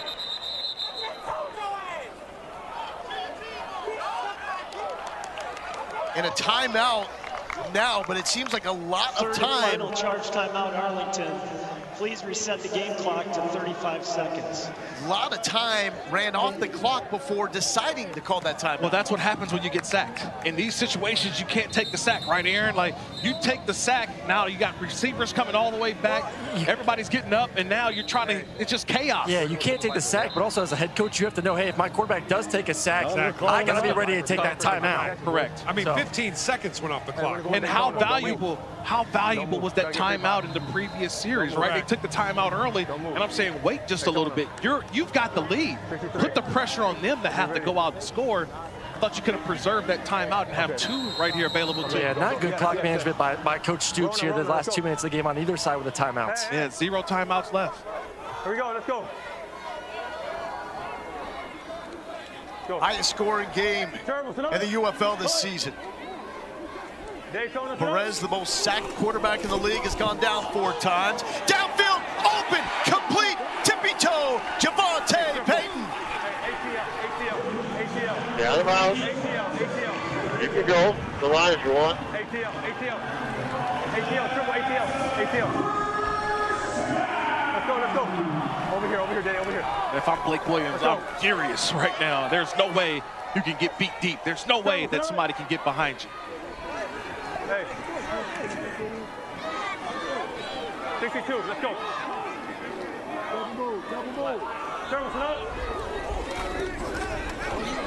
Four-man rush. Perez directing traffic. A little pump fake. And gets his man on the deck. Tries to get back to the line of scrimmage. Smartly, safely getting out of bounds. Nah, we're not out of bounds. We're good. Watch running. ATL. At the line, let's go. At the line. At the line, ATL. Let's go. Right his name, right? Nemo Uno. Over here, Daddy. Here we go. Sir, what's another? Hey, 62. Sir, what's another? High snap. Perez pressured. Canella lost it. We've seen that twice from DC, and it looked like there was an opportunity there for Sal Canella. Miscommunication. Yeah, because it was Deontay Anderson, number 9, came down on a late sort of robber in front of Canella. Canella was going to run an inside route, but when Anderson jumps in front of him, Canella had to convert that route, and that's where the miscommunication was. Let's go search. Dixie right, 63. D-hammer search. Onto ready. Monche Maxwell, Gotta go. Hammer, an absolute beast out of Chattanooga with the pressure from the inside. Watching these safeties are playing some games. Sideline contested catch. You just got mossed. Tyler Vaughn's doing the damage. So at some point, you got to go to the end zone. Give me a 10-yard stop and go. 10-yard stop and go. And there's Blake Williams, the defensive coordinator for DC, telling his guys, hey, back up. These safeties are not going to allow anything behind them. So everything in front of you, you want them to catch and keep the clock rolling. Cannot take a sack. Perez, end zone, picked off, ball game. Josh Proctor puts the nail in the coffin on the biggest comeback in the young history of the United Football League. That's how the Buckeyes roll. Hey, you can't review that? Hey, you can't review that? He's holding the chair. I just talked about those safeties. Those safeties are playing some mind games on Luis Perez. They were showing too high, then they came down later to show some cover 3. But once they got inside that red zone, it was all about the too high.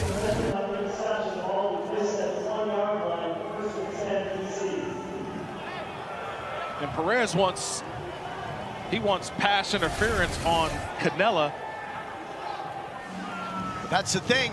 With the sack, you had to take the timeout. Yes. And when you used the last timeout, you lost the ability to challenge.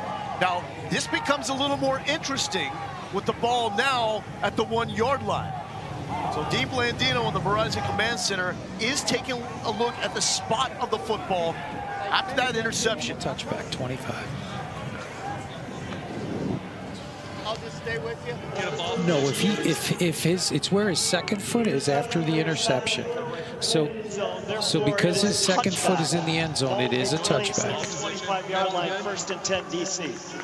So that will now set up the victory formation for Jordan Ta'amu and the DC Defenders. It was a struggle a year ago, but they have turned around their fortunes awfully quick and now moving to 4-1, the outright leaders in the XFL Conference. That's the best record in the United Football League. Can we say they are now the favorites, Kirk, to win it all? I mean, at 4-1 right now on the top, like you mentioned, I would definitely put them here. Quarterback, the #1 defense, and a head coach who's, let's pull the interim tag off of Shannon here. He's showing that he's the coach of DC, and they are for real, Lo. Ta'amu goes for 300 in the air and back-to-back games. The biggest comeback in UFL history is in the books. Arlington led by 15, but no quit from Ta'amu and company. DC moves to 4-1, the team to beat in the UFL. For our entire crew, I'm Lo Galindo. Thanks so much for watching. Now down to Roy Philpott in San Antonio.